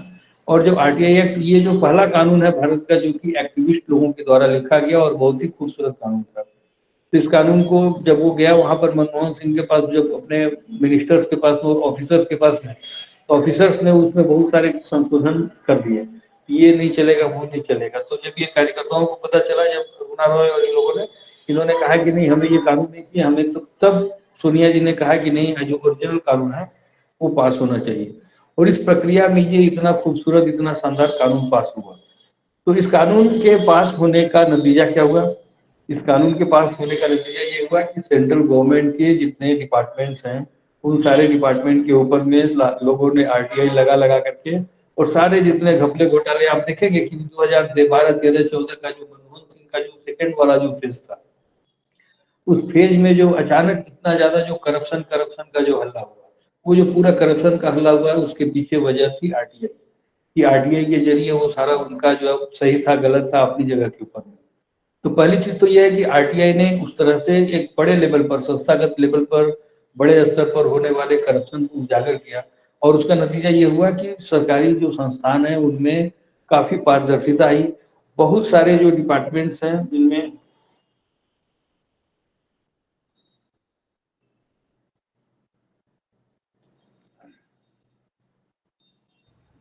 विष्णु जी, आवाज नहीं आ रही है वापस। अब आ रही है? हाँ हाँ, आ रही है। आपका वीडियो चला गया। अब वीडियो चला गया, लेकिन आवाज आ रही है? मैं तुम्हें बात करता हूँ इसी में। आवाज आ रही है। हाँ, आवाज आ रही है जी, तुम्हें बात करता हूँ। तो उसका नतीजा ये हुआ कि जो डिपार्टमेंट्स हैं उन्होंने बहुत ही होशियारी से, बहुत ही चालाकी से, और बहुत ही ईमानदारी से, और बहुत ही ट्रांसपेरेंट तरीके से काम करना शुरू किया। तो इसके कारण में भ्रष्टाचार के ऊपर में काफी बड़े स्तर तक लगाम लगा। निश्चित तौर पर जो खुलेआम जो कोई भी भ्रष्टाचार होता था, जैसे कि मान लीजिए कि किसी यूनिवर्सिटी में एक अपॉइंटमेंट, अगर किसी यूनिवर्सिटी में आपको नामांकन होने, एडमिशन होने हैं, तो उसमें पहले जो मनमाने तरीके से एडमिशन हुआ करते थे, अब वो उसको डर है कि ये कोई भी बंदा आकर के मांग लेगा कि हमारे यहाँ जो एप्लीकेशन आए उसमें जो मेरिट लिस्ट की हमें कॉपी दीजिए और हमें बताइए कि हमारे नंबर क्या थे और दूसरों के नंबर जिसका एडमिशन लिया उनका नंबर क्या थे। तो इस तरह का जो नतीजा हुआ कि जो, आवाज आ रही है ना सर? आ रही हेलो? है। हाँ, आ रही है विष्णु जी, आ रही है आवाज। हाँ, तो उसका नतीजा ये हुआ कि इस तरह के जो बहुत सारे जो करप्शन जो थे वो रुके, और बहुत सारी चीजों में लोगों को अधिकार से जो वंचित किया जाता था वो चीज कम हुआ, नंबर 1। नंबर 2 की जो संस्था के बड़े बड़े संस्थागत स्तर के जो मामले हुआ करते थे, जैसे एक दो एग्जाम्पल हम देना चाहेंगे। राष्ट्रपति प्रतिभा पाटिल जी, उनके समय पे कुछ आरटीआई लोगों ने मांगा, उन्होंने कहा कि आप ये बताइए कि जो राष्ट्रपति प्रतिभा पाटिल जी है उनका कहाँ कहाँ विदेशों में दौरा हुआ। तो पता चला कि उनके जो बहुत सारे ऐसे जो रिलेटिव्स को लेकर के गई और कितना उसमें खर्च हुआ, उसको लेकर के काफी कंट्रोवर्सी सामने आई। उन्होंने कोई रिटायरमेंट के बाद में पूना में कोई एक मिलिट्री की जमीन थी, उस जमीन को अपने व्यक्तिगत काम के लिए अलॉट करवा लिया था। उसको लेकर के आरटीआई के जरिए वो एक्सपोज हुआ, वो सारी चीजों को उनको लौटाना पड़ा। जो विदेश जाने पर राष्ट्रपति को जो मिलते हैं, गिफ्ट मिलते हैं, महंगे गिफ्ट, उनको राष्ट्रपति भवन में रखने का नियम है, लेकिन वो रिटायरमेंट के बाद में वो अपना लेकर के शायद घर चली गई थी। तो आरटीआई के जरिए किसी ने डाल करके मांग लिया कि वो सारे गिफ्ट्स कहाँ हैं वो बताइए, तो वो उनको लौटाने पड़े। तो इस तरह की इतनी बड़ी बड़ी चीजें आरटीआई के जरिए हुई। हम लोग जब अवेयरनेस करते हैं आरटीआई की, तो अवेयरनेस में हम लोग ये कहते हैं कि आरटीआई के जरिए सिर्फ गरीब को ही आपको गरीब, अगर किसी गरीब को, किसी कमजोर आदमी को अगर कोई परेशानी होती है, सिर्फ उसी का सहारा नहीं है आरटीआई, बल्कि आरटीआई जो है वो प्रधानमंत्री की पत्नी तक को अगर किसी तरह की परेशानी हो तो उनको आरटीआई का सहारा लेना पड़ता है। जसोदाबेन जो कि नरेंद्र मोदी जी की पत्नी है, तो उनके दो आरटीआई के मामले जो है वो पब्लिक डोमेन में है। एक उनको पासपोर्ट नहीं बन रहा था, उन्होंने आरटीआई डाली। एक उनकी सिक्योरिटी का मामला था, उसको लेकर के उन्होंने आरटीआई डाली। तो इस तरह के जो बहुत सारे जो मामले होते हैं, उन सारी चीजों को हम लोग देख सकते हैं कि आरटीआई का जो पूरा रेंज है बहुत ही व्यापक रेंज है। मतलब अगर आप पत्रकारिता के लिए उपयोग करना चाहते हो, आप अपने किसी व्यक्तिगत काम के लिए उपयोग करना चाहते हो, आप अगर अपने जो आपके क्षेत्र में जो सड़क बन रही है और सड़क का काम सही हुआ है कि नहीं हुआ है, आपका जो विधायक है वो क्या काम कर रहा है, आपके विधायक ने विधानसभा में कितने सवाल किए, आप हर तरह के ऐसे जो सवाल है उनके ऊपर में, चाहे वो पब्लिक इंटरेस्ट की बात हो, चाहे पत्रकारिता के लिए हो, चाहे वो व्यक्तिगत मामलों से जुड़ा हुआ हो, कई इतने सारे हम लोगों ने उस समय में, जिस समय में घूस को घूसा अभियान चल रहा था, उस समय में हमारे पास में काफी बड़ी संख्या में लोग आए और हम लोगों ने लोगों के एप्लीकेशंस तैयार किए। सबसे दिलचस्प बात यह है कि जिस समय में आरटीआई आया, जिस समय में आरटीआई एक्ट आने की बात चल रही थी और ये कि ये सूचना का अधिकार आ रहा है, तो हम लोगों को लगता था कि ये कोई एकेडमिक चीज है, हम इसका इस तरह से उपयोग हो सकता है, ये हम लोगों ने कभी कल्पना ही नहीं की थी। हमें लगता था कि ठीक है, सूचना मिल जाएगी, कोई डॉक्यूमेंट मिल जाएगा तो क्या है। लेकिन जो दिल्ली का जो अनुभव था, दिल्ली का, राजस्थान का, खास करके दो राज्यों का जो अनुभव था कि उन्होंने जब काम मांगना शुरू किया कि हमारे जो दिल्ली के नागरिकों ने किया व्यक्तिगत मुद्दों को लेकर के, और राजस्थान के जो मजदूर किसान हैं, मजदूर एमके, मजदूर किसान संघर्ष समिति, उन लोगों ने जो मांगना शुरू किया कि ये जो हमारे गांव में जो सड़क बनी है उसका डिटेल दीजिए, मंडी सब। तो और जो दिल्ली के नागरिकों का, जैसे एक बहुत ही चर्चित केस हुआ था नन्नू का, नन्नू एक जो राशन कार्ड उसका नहीं बन पा रहा था और उसने अपने राशन कार्ड के लिए अप्लाई किया था और वो नहीं बना था, तो उसने आरटीआई के जरिए मांगा और उसको राशन कार्ड बन गया, है ना। तो इस तरह के जो एग्जाम्पल्स हैं, उन्होंने आरटीआई की ताकत को और आरटीआई के कारण नागरिकों की ताकत किस तरह से बढ़ी है भारत के लोकतंत्र में, इस चीज को इस्टेब्लिश किया। तो मुझे लगता है कि आज के लिए इतनी बात काफी है। शायद हो सकता है कि आवाज में कोई प्रॉब्लम हो रही हो तो बताइएगा। बहुत बहुत धन्यवाद। हाँ हाँ हाँ हाँ विष्णु जी, बहुत बहुत धन्यवाद। आपने ग्रास रूट स्तर पर जो आपके अनुभव थे हमारे साथ शेयर किए और उन उदाहरणों के माध्यम से कि किस तरह से आम नागरिक सशक्त हुआ है और घूस को घूसा और काम का मांगो पूरा दाम जैसे नारे, तो फिर एकदम आपने पूरे एक इतिहास को याद दिला दिया कि किस तरह से भारतीय लोकतंत्र को इस कानून ने एक नई दिशा देने का प्रयत्न किया है। और एवं राष्ट्रपति से लेकर के पंचायत स्तर पर हम हर संस्था को आज कटघरे में खड़ा कर सकते हैं उनके गैर जिम्मेदाराना कार्य के लिए या जो न्यायोचित कार्य नहीं है उसको लेकर के। तो एक बहुत बड़ी ताकत आम आदमी के हाथ में आई है। बहुत बहुत धन्यवाद, आपने अनुभव शेयर किए। और कोई प्रश्न होंगे हमारे प्रतिभागियों के, जो भी उनके अनुभव, तो वो अपन सभी वक्ताओं के वक्तव्य समाप्त होने के बाद लेंगे। और अब मैं आमंत्रित करता हूँ डॉक्टर रूपा मंगलानी को। डॉक्टर रूपा मंगलानी वर्तमान में जयपुर का एक गवर्नमेंट कॉलेज है, वहाँ राजनीति विज्ञान विभाग में प्रोफेसर के रूप में कार्य कर रही है। एक शिक्षक, शोधक और प्रशिक्षक के रूप में आपने अपने करियर में एक विशेष विष्णु जी अपना माइक आप अनम्यूट कर लेंगे तो थोड़ा कन्वीनियंट रहेगा। एक मिनट। हाँ म्यूट कर लें, ठीक है। म्यूट कर लिया। हाँ, जिस तरह से डॉक्टर रूपा मंगलानी ने लोक प्रशासन और राजनीति विज्ञान इन दोनों विषयों में अपना ऑनर्स और पीजी की डिग्री प्राप्त की और यूजीसी से आपको जीआरएफ फेलोशिप मिली और राजस्थान में पेयजल प्रबंधन बिलासपुर के विस्थापितों के विशेष संदर्भ में इस विषय पर आपने किया, और भारतीय सामाजिक विज्ञान अनुसंधान परिषद ICSSR की एक फेलोशिप पर आपने पोस्ट डॉक्टरल रिसर्च किया, जिसका विषय था right to information in Rajasthan, perspective and challenges. आपकी ये पुस्तकें प्रकाशित हो चुकी हैं, और कोटा ओपन यूनिवर्सिटी से आपने पत्रकारिता और जनसंचार में अपनी मास्टर्स की उपाधि प्राप्त की। वर्ष 2096 से आप अपने शैक्षिक करियर से जुड़ी हुई हैं, और हमारे राजस्थान विश्वविद्यालय के मास कम्युनिकेशन सेंटर की ओर से जो वर्कशॉप्स आयोजित की गई विशेषकर रूरल जर्नलिज्म पे, उसमें भी RTI पर आपने बहुत सारे सेशंस जो हैं वो लिए हैं। इसके अलावा आप सूचना के अधिकार के अलावा पंचायती राज, जेंडर, मानवाधिकार, एथिकल ऑफ पुलिस विषयों पर, एथिक्स ऑफ पुलिस जैसे विषयों पर भी जो प्रोबेशनरी ऑफिसर्स हैं, सरकारी गैर सरकारी संगठन के प्रतिनिधि हैं, उनके प्रशिक्षण का भी आपने लंबे समय तक कार्य किया है और कर रही है। राष्ट्रीय एवं राज्य के जो प्रशिक्षण संस्थान है उसमें भी आपने इन सारे विषयों पर निरंतर ट्रेनिंग दी है। कुछ समय तक आपने राजस्थान पुलिस अकादमी 2011 से 16 तक डेपुटेशन पर वहां भी आप जुड़ी रही। आपकी अनेक प्रमुख पुस्तकें प्रकाशित हो चुकी हैं, जिनमें पंचायती राज के नवीन आयाम, भारत में पंचायती राज, सूचना का अधिकार, सिद्धांत और व्यवहार, और भारतीय राज व्यवस्था आदि प्रमुख है। कोटा ओपन यूनिवर्सिटी की जो रीडिंग मटेरियल है उसमें भी राइट टू इंफॉर्मेशन रिलेटेड पाठ्य सामग्री तैयार करने में आपका विशेष योगदान रहा है। आपने अनेक मोनोग्राफ, विशेषकर जाग भाया जाग जो RTI पर ही केंद्रित है, वो भी तैयार किया, और अनेक पत्रिकाओं में आप निरंतर लिखती रही है। पंचायती राज में महिलाओं की भूमिका विषय पर हिंदी में सर्वोत्कृष्ट लेखन के लिए आपको सरोजिनी नायडू पुरस्कार, जो द हंगर प्रोजेक्ट एक इंटरनेशनल NGO है, इसकी ओर से आपको पुरस्कृत किया गया, और राजस्थान जनमंच से विवेकानंद युवा पुरस्कार से भी आप सम्मानित हैं। रेडियो और दूरदर्शन टेलीविजन के डिफरेंट जो चैनल्स हैं उससे भी आप लगातार जुड़ी हुई है।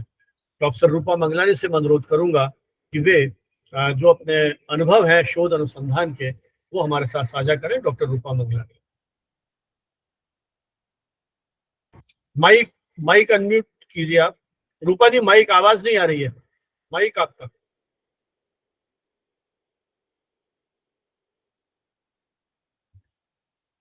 माइक आपका ऑन नहीं है।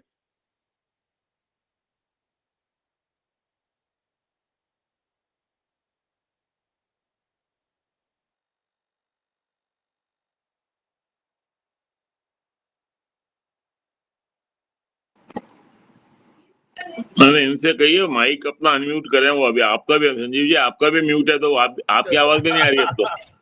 हाँ रूपा जी, आपके लेफ्ट में, आप यदि मोबाइल या लैपटॉप से जुड़िए तो लेफ्ट में जो माइक का सिग्नल है उसे क्लिक कीजिए, तब होगा। नहीं हुआ, अभी भी नहीं हुआ।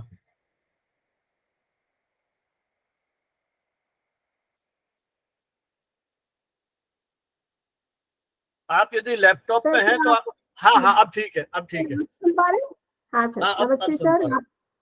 जी सर, नमस्कार आप सभी उपस्थित विद्वज्जनों को और प्रिय छात्रों को भी।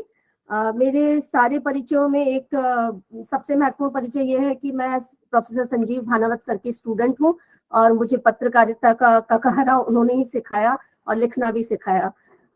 मैं सूचना के अधिकार के बारे में जब भी बात करती हूँ, जिन भी ग्रुप्स में जाती हूँ ट्रेनिंग के लिए, जहाँ भी बात करती हूँ स्टूडेंट से, तो हमेशा सप्लाई साइड और डिमांड साइड, दो साइड की बात होती है।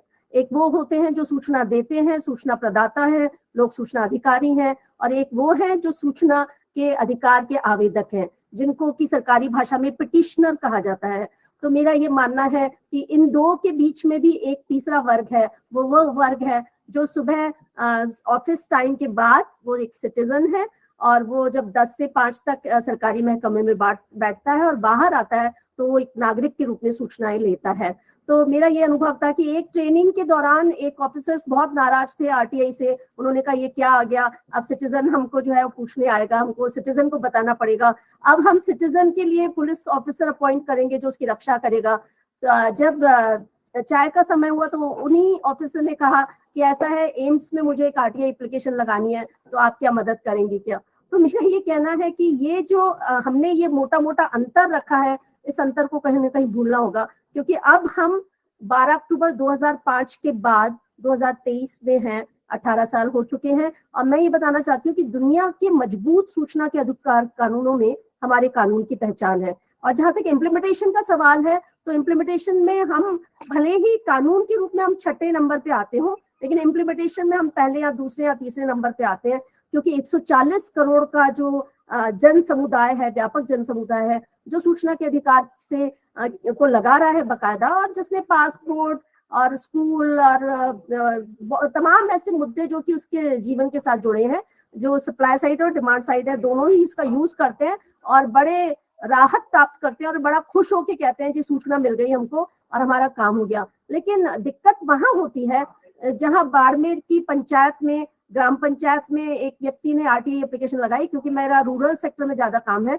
और जब उसको ग्राम पंचायत ने कहा कि भैया ऐसा है, आप तो 35,000 रुपए जमा करवाइए तब हम आपको सूचना देंगे, तो उसने बकरी बेची, और बकरी बेचने के बाद उसको 17,000 पन्ने की सूचना मिली। जयपुर से मैं और एक रिसर्चर वहां देखने गए थे, और वो जो प्राप्त हुई सूचना थी उसमें शादी का कार्ड, पुरानी फाइलें, अखबार की कतरने, तमाम कुछ था। तो जब मैंने उन सज्जन से पूछा कि आप ये क्या करोगे, उनकी वाइफ बहुत नाराज थी कि एक बकरी बेच दी इसने और ये ले आया, रद्दी ले आया। तो मैंने उनको पूछा आप इसका क्या करोगे, आपको क्या चाहिए था दरअसल? तो उसने कहा ये तो मुझे पता को नहीं, मैं काई करूं, मैं तो देखना चाहूं कि मिल सके कि नहीं मिल सके। वो देखना चाहते थे कि मिली या नहीं मिली सूचना। तो ये भी एक फैक्ट है कि हम सूचना के अधिकार का जब आवेदन करते हैं तो हर कानून के पहले ट्रेनिंग होती है, हर कानून के पहले सप्लाई साइड और डिमांड साइड जो भी साइड है उसका एक पूरा तैयारी होती है, अवेयरनेस का एक बिल्डिंग होता है, पूरा प्रशिक्षण होता है। लेकिन जब हमको बहुत ही प्रोग्रेसिव एक्ट मिला, बहुत ही मजबूत एक्ट मिला, और तब हमारी कहीं ना कहीं अवेयरनेस की कमी रही, तो भी एक फैक्ट है। मैं बताना चाहती हूँ कि इसे भले ही सनशाइन एक्ट कहा जाए या बाकी कुछ उपमाएं दी जाए, लेकिन इन तमाम उपमाओं के बावजूद ये एक फैक्ट है कि इस कानून पर फिर से एक विचार करने की बहुत ज्यादा जरूरत है। मैं इसलिए कह रही हूँ क्योंकि मैं दोनों ही महकमों में जब जाती हूँ तो मुझे लगता है कि इस कानून के बारे में कुछ चीजें हैं जिसके बारे में हमें बात करनी होगी। एक बात है कि 18 साल में कोई भी ऐसी स्टडी नहीं हुई। हम बार बार कहते हैं कि मिसयूज हुआ, दुरुपयोग हुआ, लेकिन एक व्यापक कोई स्टडी नहीं हुई है कि दुरुपयोग हुआ है तो किस मुद्दे पे हुआ है और वो किस तरह से उसका रोका जाना चाहिए, या सरकार से कोई अध्ययन होता। हम ये कहते हैं कि सुप्रीम कोर्ट का ऑब्जर्वेशन है जिसमें वो कहती है कि दुरुपयोग हुआ है, लेकिन हमें एक स्टडी करके और उस पर निष्कर्ष निकालना चाहिए कि अगर दुरुपयोग हुआ है तो कहाँ हुआ है और किन किन चीजों को ठीक करने की जरूरत है। तो मुझे कुछ जो मेरी रिसर्च से कुछ मुद्दे आए वो मैं आपको शेयर करना चाहती हूँ। राजस्थान में राजसमंद में विजयपुरा एक ग्राम पंचायत है, उस ग्राम पंचायत ने काम किया, उसने अपनी पूरी दीवार पर सारी सूचनाएं जो थी, महत्वपूर्ण सरकारी योजनाओं से संबंधित सूचनाएं, वो उन्होंने लगा दी। वो सरपंच जो था, युवा सरपंच था, कालू सरपंच, और उस कालू सरपंच की ये खासियत ये थी कि उसने वेब दीवार क्रिएट कर दी। तो आरटीआई एक्ट में एक बहुत ही इंपॉर्टेंट प्रोविजन है, वो है सेक्शन 4, और वो जो सेक्शन 4 है, उस सेक्शन 4 ये कहता है कि आपको सूचना का अधिकार लगाने की जरूरत नहीं है। सरकार जो है सो मोटो इन्फॉर्मेशन दे, the information which is need, जो कि पब्लिक डोमेन में आनी चाहिए वो स्वतः दे देनी चाहिए। उसके लिए कोई आरटीआई एप्लीकेशन का इंतजार नहीं करना पड़ेगा। हाल ही में 17 अगस्त 2023 को ही सुप्रीम कोर्ट का भी इस संबंध में डिसीजन आया है, जिसमें अभी तक तो ये तय नहीं था, क्योंकि जब हम बात करते थे एज ए रिसर्चर कई जगह तो ये कहा जाता था कि जी आप तो जड़ी बूटी मांग लो, आप तो पूरा पहाड़ मांग रहे हो। तो सेक्शन 4 को ये कहा जाता था कि आप तो मैम ये बात कर रहे हो कि पूरा पहाड़ दे दो, ये कैसे पॉसिबल है, और कौन दे, सेक्शन 4 की अनुपालना कौन करे। तो मैं आपको ये बताना चाहती हूँ कि 17 अगस्त 2023 को जो सुप्रीम कोर्ट का डिसीजन आया है, जिसमें ये कहा गया है कि this is accountability of public authority, जो कि सेक्शन 4 की अनुपालना करे। सेक्शन 4 में 17 श्रेणी की सूचनाएं हैं, और वो 17 श्रेणी की तमाम वो सूचनाएं हैं जो किसी महकमे से संबंधित है। उस महकमे की सैलरी, उस महकमे के किए जाने वाले कार्य, उस महकमे की अकाउंटेबिलिटी, वो सब है। तो अगर ये, और साथ ही ये भी कहा गया कि जो इन्फॉर्मेशन सो मोटो पब्लिक डोमेन में है उसमें आरटीआई लगाने की कोई जरूरत ही नहीं है। तो कहने का अभिप्राय है कि ट्रांसपेरेंसी का ये जो मेजर फैक्टर था, जिसके बारे में डीओपीटी ने कई बार सर्कुलर जारी किए, लेकिन अब सुप्रीम कोर्ट ने ये कहा है कि भाई आप इसको जो है पब्लिक अथॉरिटीज को जो है वो कहा गया है कि आप अकाउंटेबल है, आप 17 श्रेणी की सूचना लागू कीजिए। तो स्टैंडर्ड ऑपरेटिंग प्रोसीजर्स के तहत विदेशों में कई महकमों ने, अपने पब्लिक अथॉरिटीज ने अपने यहाँ हमारे जैसे ही सेक्शन 4 का सो मोटो दी जाने वाली इंफॉर्मेशन को उन्होंने अपने आप पब्लिक डोमेन में दिया है। एक चीज और मैं बताना चाहूंगी कि अब क्योंकि बहुत बदलाव आ गए हैं, और वो जो सबसे बड़ा बदलाव आया है वो ये है कि SNS ने एक स्टडी किया हाल ही में, और उसने बताया कि भाई सूचना के अधिकार की जो पेंडेंसी है, आवेदनों की जो पेंडेंसी है, वो ही अपने आप में एक बहुत बड़ा धर्म संकट है। क्योंकि हमने ये तो डिसाइड कर दिया कि पब्लिक अथॉरिटी कितने दिन में सूचना देगा, फर्स्ट अपील कितने में देगी, लेकिन सेकंड अपील में जाने के बाद उसका निर्णय कब होगा, उसका कोई कहीं भी कोई वर्णन नहीं है। तो मैं आपको बताना चाहती हूँ कि SNS की रिपोर्ट ये कहती है कि पश्चिम बंगाल का सूचना आयोग एक मामले को निपटाने के लिए उसको 24 साल 3 महीने की जरूरत है। इसी तरह से केंद्रीय और 12 राज्य सूचना आयोगों का उसने जब सारा का सारा खाका देखा तो उसने देखा कि कई साल लग जाएंगे किसी इंफॉर्मेशन को हमको लेने में। तो तारीख पे तारीख और तारीख पे तारीख, और इससे जो इंफॉर्मेशन लेने का जो असली मकसद था हमारा, वो खत्म हो जाएगा। इस एक्ट का सबसे बड़ा मकसद ये था कि हम एक फोटोकॉपी एक्ट नहीं था, ये हमें केवल फोटोकॉपी नहीं चाहिए था, हमें ये एक्ट इसलिए चाहिए था ताकि हम अपने डेटा का, हम अपने आंकड़ों का जो है डिजिटलाइजेशन कर सकें। क्योंकि हम आर्टिफिशियल इंटेलिजेंसी का जमाना है और धीरे धीरे हम ई-गवर्नेंस की बात कर रहे हैं, तो ये बहुत जरूरी था कि हम अपने एक्ट, अपने जो रिकॉर्ड्स हैं उसको कैसे हम नेट पे डाल सके। तो एक चीज और मुझे बतानी है कि 18 साल पहले 10 रुपए में RTI एप्लीकेशन लगाई जाती थी।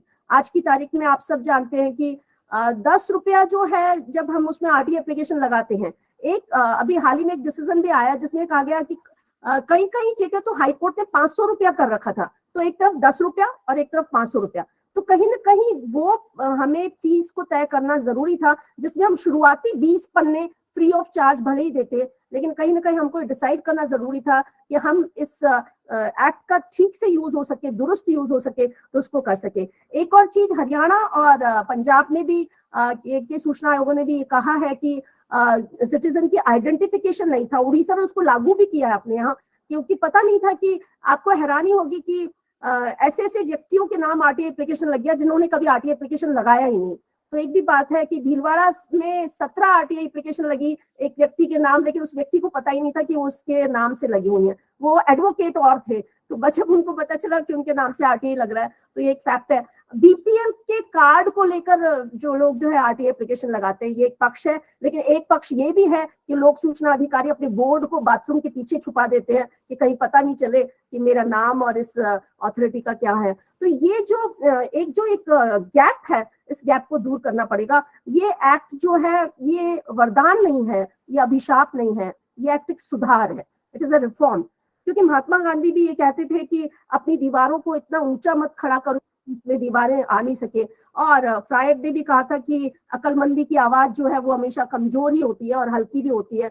और कहीं ना कहीं प्रेमचंद ने भी कहा था कि देखना कहीं जॉन की जगह गोविंद नहीं बैठ जाए, तो हमको देखना पड़ेगा कि जॉन की जगह गोविंद नहीं बैठ जाए।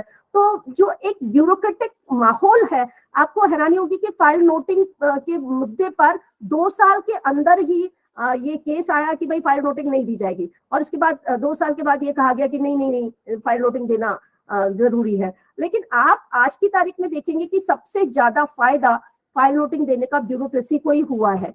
तमाम ऐसे डिसीजन लिए जाते थे जो कि बंद दरवाजों में दिए जाते थे, और वो बड़े वो इस तरह की चीजें होती थी जो बताई नहीं जा सकती थी। तो बंद दरवाजे में रोशनदान भी है, खुद ब्यूरोक्रेसी को भी इससे बहुत लाभ हुआ है, जिससे कि जो है वो अब बिंदास फाइल नोटिंग लिख सकती है। ये अलग बात है कि कुछ लोगों ने स्टिकर लगा के फाइल नोटिंग लिखना शुरू कर दिया है, तो तू डांट आर मैं पात की भी बात है। तो कहीं ना कहीं मुझे ये लगता है कि अवेयरनेस ऑन इन सिटीजन में अवेयरनेस बहुत जरूरी है, और पब्लिक अथॉरिटीज में भी बहुत जरूरी है। Art of writing of RTI application बहुत जरूरी है। हम लंबे लंबे सवाल पूछते हैं, हम बड़े खुश होते हैं कि 10वीं की पाठ्यक्रम में RTI का चैप्टर आ गया, और लेकिन वो कानून है।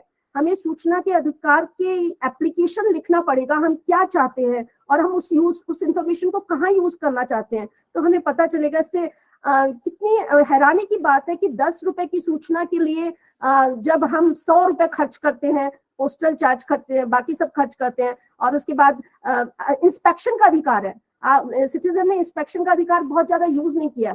इंस्पेक्शन का अधिकार ये देता है उसको राइट कि वो देख सके कि उसको क्या चाहिए एक्चुअली, तो वो उसको यूज कर सकता है।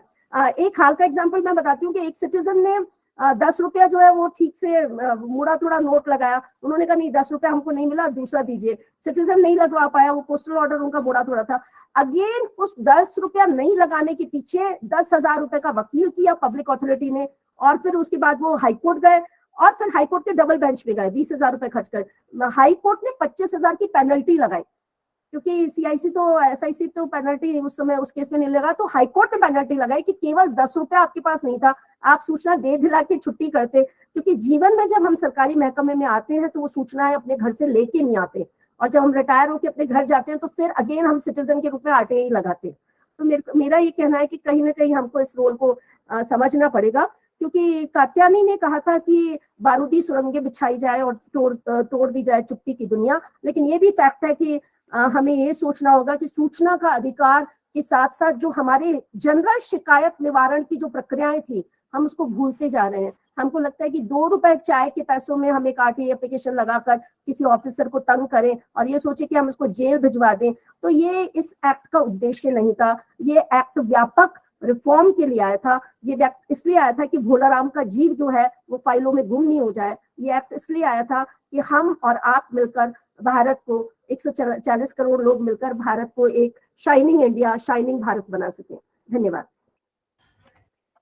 जी, बहुत बहुत धन्यवाद रूपा जी। आपने बहुत ही संक्षेप में सारगर्भित तरीके से अपनी बात कहते हुए जो महत्वपूर्ण बात टिप्पणी की इस कानून पर, ना ये वरदान है ना अभिशाप, एक सुधार की यात्रा है। हम उस शिकायत निवारण की प्रक्रिया को प्रभावी बनाते हुए उसमें जिस तरह के गैप्स या कंट्रडिक्शंस हैं, कहीं उनको दूर करने के लिए और शोध करने के लिए, उस दुरुपयोग की जो आपने बात की उस पर एक शोध की आवश्यकता आपने जताई। बहुत बहुत आभार। आपने उसके दूसरे पक्ष पर सोचने के लिए कुछ आधार भूमिका हमारे सामने प्रस्तुत की। और इसके पूर्व कि अब मैं इसका प्रश्न उत्तर की सिलसिला शुरू करें, राजेंद्र भानावत जी जो भारतीय प्रशासनिक सेवाओं के वरिष्ठ अधिकारी रहे हैं और उनका भी व्यापक अनुभव है, क्योंकि एक इंफॉर्मेशन ऑफिसर के रूप में बहुत सारे डिपार्टमेंट्स को भी आपने एक तरह से हेड किया उन डिपार्टमेंट्स में, तो आपके किस तरह के अनुभव रहे? और नरेगा जैसे जो महत्वपूर्ण डिपार्टमेंट्स हैं उनको भी आपने हेड किया है और वहाँ भी इस तरह की बहुत सारे प्रकरण उनके सामने से गुजरे हैं। यूँ एक प्रशासनिक अधिकारी के रूप में आपने बहुत सारे महत्वपूर्ण पदों पर काम किया। विश्वविद्यालय में भी हमारे आप रहे, वहाँ भी 2 इनिंग्स आपकी रही, ओएसडी रजिस्ट्रार के रूप में, साक्षरता के उस अलग अलग हमारे यहाँ टूरिज्म डिपार्टमेंट में बहुत जगह आपने काम किया। तो उन सारे परिवेश परिस्थितियों को, उसके उन व्यावहारिक पक्षों को और कानूनी पक्षों को एक तरह से कि उन्होंने जिया है। तो हमारे इन वेबिनार्स में भी आप आते रहे हैं, मूलतः विज्ञान के विद्यार्थी रहे, लेकिन प्रशासन में रहते हुए आपने लगभग सभी तरह का जो अनुभव लिया। हम चाहेंगे कि संक्षेप में वो भी अपने कुछ अनुभव हमको हमारे साथ साझा करें और उसके बाद ये सत्र चर्चा के लिए खुला है। आप हमारे चारों जो एक्सपर्ट्स हैं उनसे उनके अनुभवों के बारे में और अधिक जानकारी प्राप्त कर सकते हैं। श्री राजेंद्र भानावत जी। हाँ, धन्यवाद संजीव जी। मैं तो बिना बुलाए आया हूँ, लेकिन फिर भी आपने अनुमति दे दी, बिना बुलाए भी बोलने की अनुमति दे दी, तो मैं आपका धन्यवाद करता हूँ। देखिए, वैसे बातें बहुत अच्छी, रूपा जी ने काफी हद तक मेरी बात को थोड़ा आसान भी किया है और बाकी कुलवीर जी ने बताया, विष्णु जी ने जो बात कही, सारी बातें सही हैं। लेकिन सरकार में देखिए 2-3 एक सरकार का स्वभाव होता है और ये सरकार के ही संबंध में लागू होती है। कोई प्राइवेट बिजनेस 2 बिजनेस के बीच में लागू नहीं हो सकता है वाला, ये भी समझना चाहिए हमें। ये केवल सरकार के विभागों द्वारा जो काम किया जाता है उसी के ऊपर लागू होता है। तो मैं संक्षेप में कुछ बात कहूंगा, प्रश्नोत्तर होगा तो बाद में उस दृष्टि से कह दूंगा, थोड़ी बहुत बात कहीं आएगी। तो एक तो ये सरकार स्वभावगत पारदर्शिता नहीं चाहती है, ये समझना पड़ेगा हमें। और ये वॉलंटरी डिस्क्लोजर का काम होना चाहिए था सरकार को। ये सत्ता तो देश में सर्वोच्च है सामान्य जन की, संविधान भी कहता है वी द पीपुल से शुरू होता है, हम अपने आप को आत्मार्पित करते हैं संविधान, लेकिन उसका वो स्थान कहीं है नहीं देश के सारे प्रशासन में, चाहे न्याय व्यवस्था हो, चाहे तीनों जितने भी अंग हैं, वो कहीं हाशिए पे है सबके। उसको हाशिए से सेंटर में लाने के लिए बहुत अच्छा कानून ये बनाया गया था, राइट टू इन्फॉर्मेशन एक्ट बनाया गया था। लेकिन ये बात सबको समझनी चाहिए कि समय के साथ साथ ये बहुत डाइल्यूट हुआ है, सरकारें बहुत इसको डाइल्यूट कर रही हैं। धीरे धीरे इसके जो धार थी, जो शुरू में महसूस की गई थी, वो धार धीरे धीरे समाप्त होती जा रही है, कुंद होती जा रही है। और जैसा अभी कुलवीर जी बता रहे थे कि ऐसा एक SPIO किसी छोटे से किसी व्यक्ति को बना दिया गया वहां पर और उसके ऊपर जिम्मेदारी डाल दी गई, वो उसकी क्या औकात है कि वो सबसे इन्फॉर्मेशन इकट्ठी कर सके। कोई ऐसा व्यक्ति जो एक बहुत छोटे पद पे काम करता है, उससे अपेक्षा करें, उससे एप्लीकेशन लगाए, वो सारे कई चीजें होती है, सब जगह इकट्ठी करनी होती है, एक तो ये बात है जो बहुत महत्वपूर्ण है। दूसरा, आज इसकी एनफोर्समेंट का क्या तरीका है? कोई तरीका नहीं है। सूचना आयोग के कई सारे आदेश पड़े हुए हैं, लोगों पे जुर्माने भी लगे हुए। मैंने कई बार यहाँ राजस्थान के इन्फॉर्मेशन कमीशन में कोई ये सूचना ले कि कितने लोगों से कितनी वसूली हो गई है पेनल्टी के रूप में, ये कहीं पब्लिक डोमेन में बहुत आसानी से है नहीं। अभी तक लगाई होगी पेनल्टी, लेकिन पेनल्टी वसूल होने की कितनी कार्रवाई हुई है, नहीं हुई है, बहुत कम लोगों को इसकी जानकारी है। अगर है भी सही तो नहीं हो तो होनी चाहिए। तीसरी बात मैं जो कहना चाह रहा हूँ ये कि एक तो एक जो इन्फॉर्मेशन देने की जो बात आती है, तो कई सारी इन्फॉर्मेशन जो नहीं दी जा सकती है उसकी सूची सरकार धीरे धीरे बड़ी बड़ी करती जा रही है, और कई सारे कोर्ट के डिसीजंस के कारण भी हुआ है, कोई सारे इन्फॉर्मेशन कमीशन के डिसीजन के बावजूद भी हुआ है। तो कई बार ये हो गया जो इन्फॉर्मेशन लेनी चाहिए, जो दी जानी चाहिए थी, उदाहरण जैसे सरकार के द्वारा जो फंडेड एनजीओ होते हैं, मान लो जैसे आप उदाहरण दो, पीएम केयर फंड है, हजारों करोड़ रुपए इकट्ठा हुआ, वो आरटीआई के दायरे से बाहर रखा गया। कई बार जजेस की प्रॉपर्टी वगैरह को डिस्क्लोजर नहीं होता है। कई लोग जो खुद इसमें सबसे जो महत्वपूर्ण पदों पर बैठे होते हैं, वो खुद को अपने आप को इसके दायरे से बाहर किसी तरीके से कर लेते हैं उसमें। एक बात और ये भी है, शायद रूपा जी भी जानते होंगे इसको, केवल आज ये नहीं आप इंफॉर्मेशन से उसके आधार पे कोई सूचना आप चाहें उस तरह से विभाग दे। इसमें दायित्व केवल ये है कि जिस रूप में उनके पास उपलब्ध है सूचना, उस सूचना के जिस पत्र पे उपलब्ध है, जिस पत्रावली पे उपलब्ध है, जिस उपलब्ध है, उसकी प्रति आपको दी जा सकती है। आप चाहें उसको डिराइव करके कोई इन्फॉर्मेशन उससे लेना चाहें तो देने की जिम्मेदारी उसकी बनती नहीं। और इस आधार पे कई बार सूचना आयोगों में फैसले भी हुए हैं कि जिस आप इसीलिए 17,000 पेज की जो बात कही गई वो कही किसी तरह से वो इसीलिए होता है कि केवल सूचना उसको खाली उसको पता ही नहीं होता कि किस तरह की कहाँ पर सूचना है। पहले तो ये पता करे वो किस जगह पर है, वो कहे कि निकाल के मुझे सूचना दे दो, तो सूचना के गणना करके निकाल करके कंपाइल करके देने की जो अधिकार उसका, वो उसको दी नहीं जाती है, और सामान्यतया इसमें गुमे हो जाता है। अभी 4 करोड़ एप्लीकेशन लगाने की बात की ना, आपको जो रूपा जी भी रिसर्च करती हैं, राजस्थान में भी रिसर्च करेंगे, अभी ये पता करने की कोशिश करेंगे इतनी एप्लीकेशन कितने लोगों के द्वारा लगाई गई है। अगर मान लो 10 लाख एप्लीकेशन है या 1 लाख एप्लीकेशन है, तो 1 लाख एप्लीकेशन 1 लाख लोग नहीं है, लोग तो पता है कुछ हजारों में थोड़े बहुत होंगे, कितने लोग हैं उसकी ये बड़ा उपयोगी होगा जानना, कितने लोगों द्वारा कितनी एप्लीकेशन लगाई गई।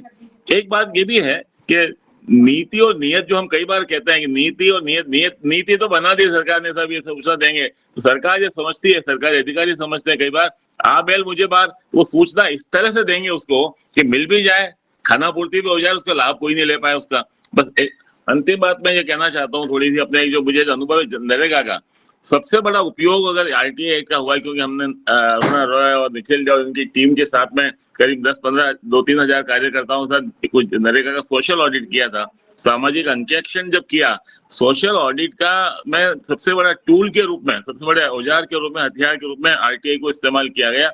और वहां पर जब कोई मस्टर रोल में सूचना होती है, ऑनलाइन सूचना उपलब्ध है, लेकिन उस सूचना को इंफॉर्मेशन और नॉलेज, इंफॉर्मेशन को नॉलेज में कन्वर्ट करना, इंफॉर्मेशन को यूजफुल फॉर्मेट में कन्वर्ट करना, ये सबसे बड़ी कला है। तो जो कोई व्यक्ति अगर जो सूचना देते हैं उसको जब तक उसको कैसे काम में लेगा, उसको सोशल ऑडिट में जो टीम थी अरुणा रॉय जी के साथ, चूंकि मेरा पुराना संबंध था, और निखिल डे वगैरह इनके साथ में मैं काफी हद तक हमने इनको सरकार के साथ पहली बार जोड़ा, और एक जिले का राजस्थान में सामाजिक अंकेक्षण किया, और सामाजिक अंकेक्षण के बाद सारी सूचनाओं को जनता के समझ में आए उस रूप में रखना। जितने भी जो ऑर्गेनाइजेशंस हैं, जो वॉलंटरी ऑर्गेनाइजेशंस हैं या स्वैच्छिक कार्यकर्ता हैं, उनकी सबसे बड़ी ड्यूटी, आज मैं ये मानता हूँ सबसे बड़ा उनका दायित्व ये है कि सरकार में जिस रूप में सूचना उपलब्ध है उस सूचना को इस प्रकार से कन्वर्ट कर सके कि लोगों के समझ में आ सके और कोई एक्शनेबल पॉइंट्स निकले उससे। तो सोशल ऑडिट जब हुआ उसमें, तो उन्होंने वो सब करके सोशल ऑडिट का सामाजिक अंकेक्षण का प्रावधान तो नरेगा एक्ट में जब से बना तब से 2005 से ही था, वो वाला 2007-8 से था, लेकिन जब से ये लागू हुआ इसके बाद तो लोगों ने सूचना है कि भिलवाड़ा डिस्ट्रिक्ट में सोशल ऑडिट हुआ, इतना लोगों के सरपंचों ने जन सुनवाई में मंच पे आकर के ये कहा कि साहब हमारे खिलाफ एफआईआर मत दर्ज कराइए, ये जो सारा पैसा है हमसे कहीं तो सामने पता लग गया ना, तो वापस ले लीजिए, क्योंकि अधिकारी हो चाहे जनप्रतिनिधि हो, बेईमान होना भी चाहते हैं और जनता के सामने एक्सपोज भी नहीं होना चाहते हैं। ये जो डाइकोटोमी है, इसको दूर करने के लिए सबसे बड़ा उपयोगी टूल के रूप में RTI is a tool, it is not and in itself. जैसा अभी कुलबीर जी ने भी कहा कि माध्यम है जिसके माध्यम में साध्य तो यह है कि सरकार के एक एक पैसे का हिसाब उस व्यक्ति को मिले जो उससे वसूल किया जाता है। कोई किसी पे एहसान नहीं करता सूचना दे करके। आज भी कई विभाग ऐसे हैं संजीव जी जो बहुत अपनी तरह से चला करके वहाँ आरटीआई की एप्लीकेशन की जरूरत ही नहीं आपको। आज डिजिटाइजेशन के जमाने में, आज के जमाने में कोई व्यक्ति किस जगह कैसे काम खर्च कर रहा है, किस पैसे क्या निर्णय हो रहा है, क्यों हो रहे हैं निर्णय क्या हो रहा है एक बात है, निर्णय क्यों हो रहे हैं ये बहुत महत्वपूर्ण है जानना। तो इस क्यों का सिद्धांत भी अगर करेगा तो आराम से उपलब्ध किया जा सकता है। लेकिन उस बात को छुपाने के लिए जो एक होती है ना टेंडेंसी टू बी ओपेक, और क्योंकि जैसा अभी शायद कुलबीर जी कह रहे थे, transparency directly proportional to the accountability. जवाबदेही तब तय होगी ना जब पता होगा कि हुआ क्या। जब यही नहीं पता हुआ किसने क्या किया तो किसको जवाबदेह बनाएंगे उसके अंदर। तो ये सोशल ग्रुप्स के पास ये इसके माध्यम से ये पता लग पाता है कि किसने क्या क्या करना चाहिए था।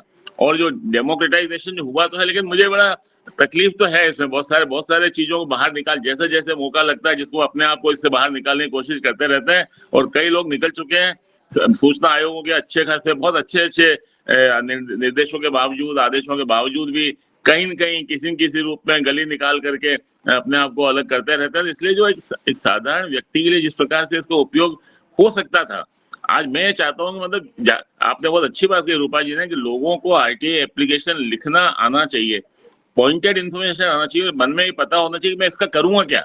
जब उस इन्फॉर्मेशन का उपयोग पता होगा तो उस तरह की इन्फॉर्मेशन लेने की कोशिश करेगा। इसमें बहुत सारी बातें मैं कह सकता हूँ, लेकिन मेरे ख्याल है अभी मैं इसको थोड़ा सा सुनूंगा, लोगों से कोई सवाल वगैरह होंगे तो उसके जवाब देने की कोशिश करूंगा। लेकिन बाकी मैं तो बहुत जितना आशा थी, मैं मतलब जितना मैं कभी अरुणा जी से बात करता हूँ, निखिल वगैरह हमारे सब मित्र हैं बात करते हैं, तो नियत तो नहीं है लोगों की, अधिकांश लोगों की। और जिन लोगों की है उनके लिए आरटीआई जरूरत नहीं, खुद ही अपनी इन्फॉर्मेशन लोगों को चला के दे रहे हैं। बहुत सारे भी आप दे रहे। एक आपसे कुलबीर जी इस बात से सहमत होंगे, एक विसिल ब्लोअर एक्ट था। सरकार में भी बहुत सारे पद पे बैठे हुए लोग ये चाहते हैं कि कई बार उनको पता लग रहा है कोई गड़बड़ हो रही है, वो मीडिया को साथ संपर्क करना भी चाहते हैं कि आज अगर उसने कर दिया तो विक्टिमाइजेशन होकर के उसके खिलाफ पता नहीं क्या क्या हो जाएगा। तो एक जो सूचना बाहर दे दे उसके लिए एक विसिल ब्लोअर प्रोटेक्शन एक्ट भी आने वाला था, जिसमें खुद अरे आ तो गया है, शायद कानून तो बन गया लेकिन अभी लागू नहीं हो पाया वो वाला। तो वो जिस दिन लागू होगा तो कई सारे लोग होंगे, लाखों लोगों में से कुछ सैकड़ों लोग तो ऐसे मिल जाएंगे, हजारों लोग भी सरकारों में मिल जाएंगे जो खुद आरटीआई एक्टिविस्ट की इस काम में वो मदद करते हैं, भाई ये इन्फॉर्मेशन ले लो, वो इन्फॉर्मेशन ले लो, कहाँ से किस तरह से ले लें। तो इट इज गुड टूल, ये हथियार है, और हथियार को डबल एजेड वेपन है।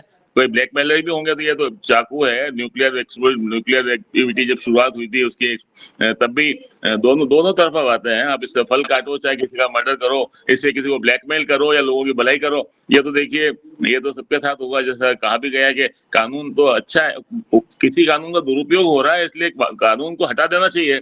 ये तो कतई नहीं, किसी लड़ाई करके देश में जब आया सूचना अधिकार कानून, उससे पहले राजस्थान में आ चुका था। राजस्थान में तो सूचना का अधिकार कानून पहले आ चुका था देश में, उसके बाद में आया जब आंदोलन का थोड़ा और आगे रूप बना और बाद में उस तरह से आया है। तो उम्मीदें हैं आप जैसे लोग जो पैनल में बैठे हैं उन लोगों से तो बहुत सारी उम्मीदें हैं। हम अपना छोटा निमित्त बनते हैं इस काम में थोड़ा बहुत, तो हम लोग भी अपने आप को खुशकिस्मत मानते हैं। लेकिन समस्या न तो इससे भ्रष्टाचार कम हुआ है, देखिए ये बात की गलतफहमी नहीं होनी चाहिए हमें, इससे कोई भ्रष्टाचार पर अंकुश लगा है। अब ये तो कई सारी स्टडीज बताती है, मैं ट्रांसपेरेंसी इंटरनेशनल का ऑर्गेनाइजेशन का यहाँ का मेंबर भी हूँ, तो उसमें पता लगता है कि भ्रष्टाचार में तो अपनी स्थिति पहले से भी नीचे खिसकते जा रहे हैं। कई बार एक आध स्थिति ऊपर होती है लेकिन ज्यादातर नीचे के कंट्रीज में घूम रहे हैं।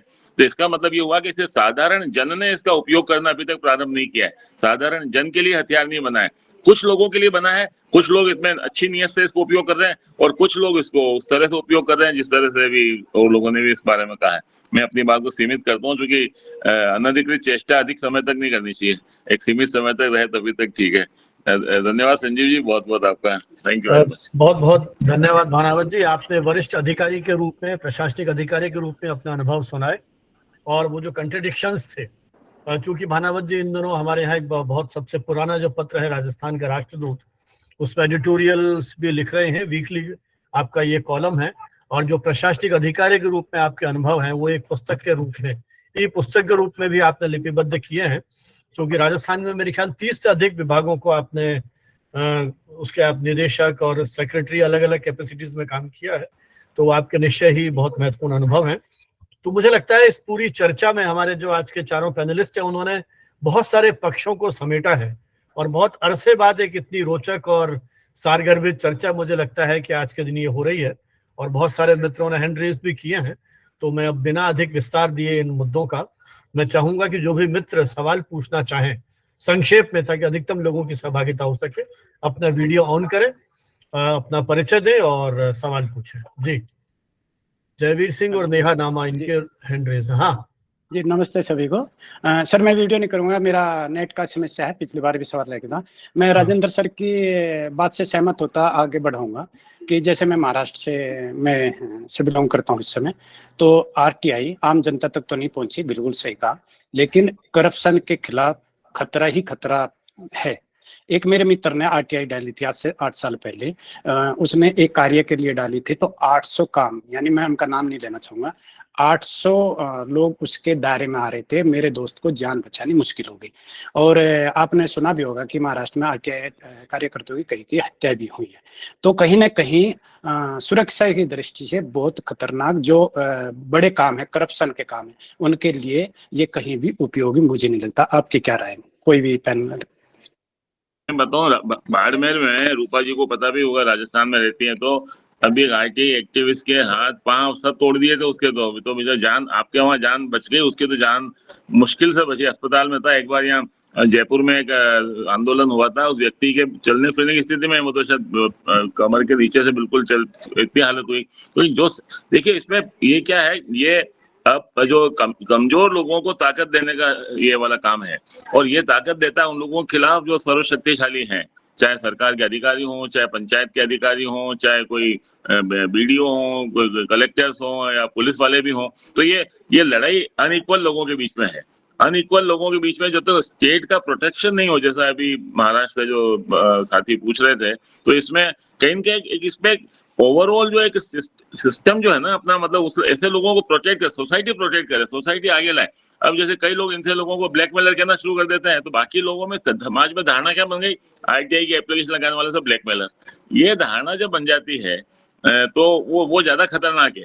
आज जैसे कुछ लोग होंगे, मैं नहीं कहता ब्लैक शिप हर जगह होते हैं, इसमें भी होंगे, लेकिन हर एक की आरटीआई के एप्लीकेशन लगाने वाले को ब्लैकमेलर जब मानना शुरू कर देते हैं, तो वो फिर अपने तरीके हथकंडे पे उतर आते हैं, और फिर वो उसका बाकी और भी लोग कह सकते हैं। मुझे तो ये कहना था, राजस्थान में भी खूब मर्डर भी हुए हैं एकाध, और कुछ पिटाई तो रोज ही होती है लोगों की। तो ये हर चीज की कीमत चुकानी पड़ती है। बस छोटी सी कीमत है जो हम लोग शायद नहीं चुका पाते हैं, लेकिन जो लोग इसमें जी जान से लगे हुए वो चुका रहे हैं कीमत इसमें। हाँ साहब, और कोई? सर मुझे लगता है कि जो बदलाव की ओर आगे बढ़ता है, क्रांति करना चाहता है, भ्रष्ट व्यवस्था के खिलाफ लड़ना चाहता है, तो कुर्बानी देने के लिए तैयार रहे। पुलिस वालों की जो इंटरेक्शन होता है वो साधारण आदमी से नहीं होता है, वो बदमाशों से ही डील करते हैं हमेशा ही, और उसमें भी वो अपनी बलिदान देते ही हैं। सेना के जवान भी दुश्मनों से लड़ते हुए मारे जाते हैं। तो यदि आपने कोई संकल्प लिया है इस देश को भ्रष्ट मुक्त करने का, तो मुझे लगता है कि वो आत्मबल की जो लड़ाई है उसके लिए शायद तैयार रहना पड़ेगा।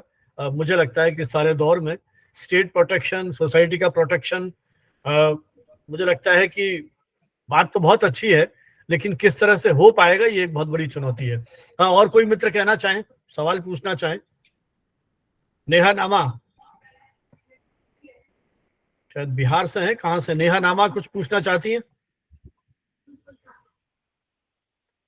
नहीं सुन रही है।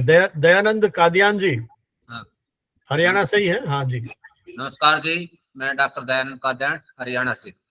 आज का जो हमारा वेबिनार का जो सेशन है वो बहुत ही फ्रूटफुल रहा है, और इसमें क्योंकि सूचना का जो युग है, इसमें सूचना ही शक्ति है, बल्कि सूचना तक पहुंच ही एक शक्ति है, और सूचना तक पहुंचाने में आरटीआई का सबसे बड़ा योगदान है। ये हमारे पैनलिस्टों ने हमारे सामने बहुत सारगर ढंग से प्रस्तुत किया है।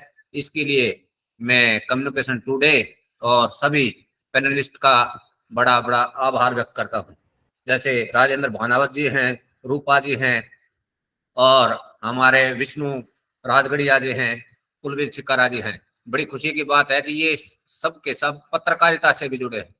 और जहाँ तक डॉक्टर कुलवीर जी का है, इनके बारे में तो मैं ये कहना चाहूंगा कि हरियाणा में सबसे पहला जो हरियाणा की धरती से जो समाचार पत्र शुरू किया था, उनके शुरू करने वाले डॉक्टर कुलवीर जी हैं, दैनिक हरिभूमि। जबकि 1968-69 में जो ये हमारी हरियाणा पत्रिका है, ये भी सफल नहीं हो पाई थी, और रोहतक की धरती से इन्होंने शुरू करके पूरे देश में दैनिक हरिभूमि अखबार को वो किया। ये हरियाणा के पत्रकारिता के, मैं तो इनको पीपी सिंह मानता हूँ। और सूचना के अधिकार के बारे में जो हमें विस्तार से बताया, इसके लिए मैं आपका और सभी पैनलिस्ट का बहुत बहुत आभार व्यक्त करता हूँ। धन्यवाद दयानंद जी। आशुतोष कौशल जी कुछ कहना चाहते हैं? हाँ आशुतोष जी, आप अपना माइक अनम्यूट कीजिए, परिचय दीजिए।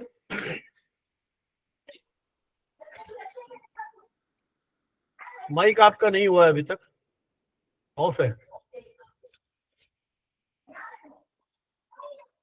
ये भी तकनीकी चुनौतियां हैं मुझे लगता है कई बार। इन्हीं तकनीकी खामियों का फायदा उठाते हैं जो SPIO जो होता है ना, सरकारी विभाग, इन कानून की तकनीकी खामियों का और बाकी तकनीकी खामियों का फायदा उठाते हैं। वो सिद्धहस्त हो जाता है वो, ये बात। और विचार लोग। हाँ आशुतोष भानावत सर, मैं आप ही का स्टूडेंट हूँ 1993-94 में। संजीव जी, दो भानावत है। संजीव जी क्यों? नहीं भानावत जी। तो सर मैंने आज सुबह आपको भेजा भी था ये प्रौद्योगिकी का वो ग्रीटिंग।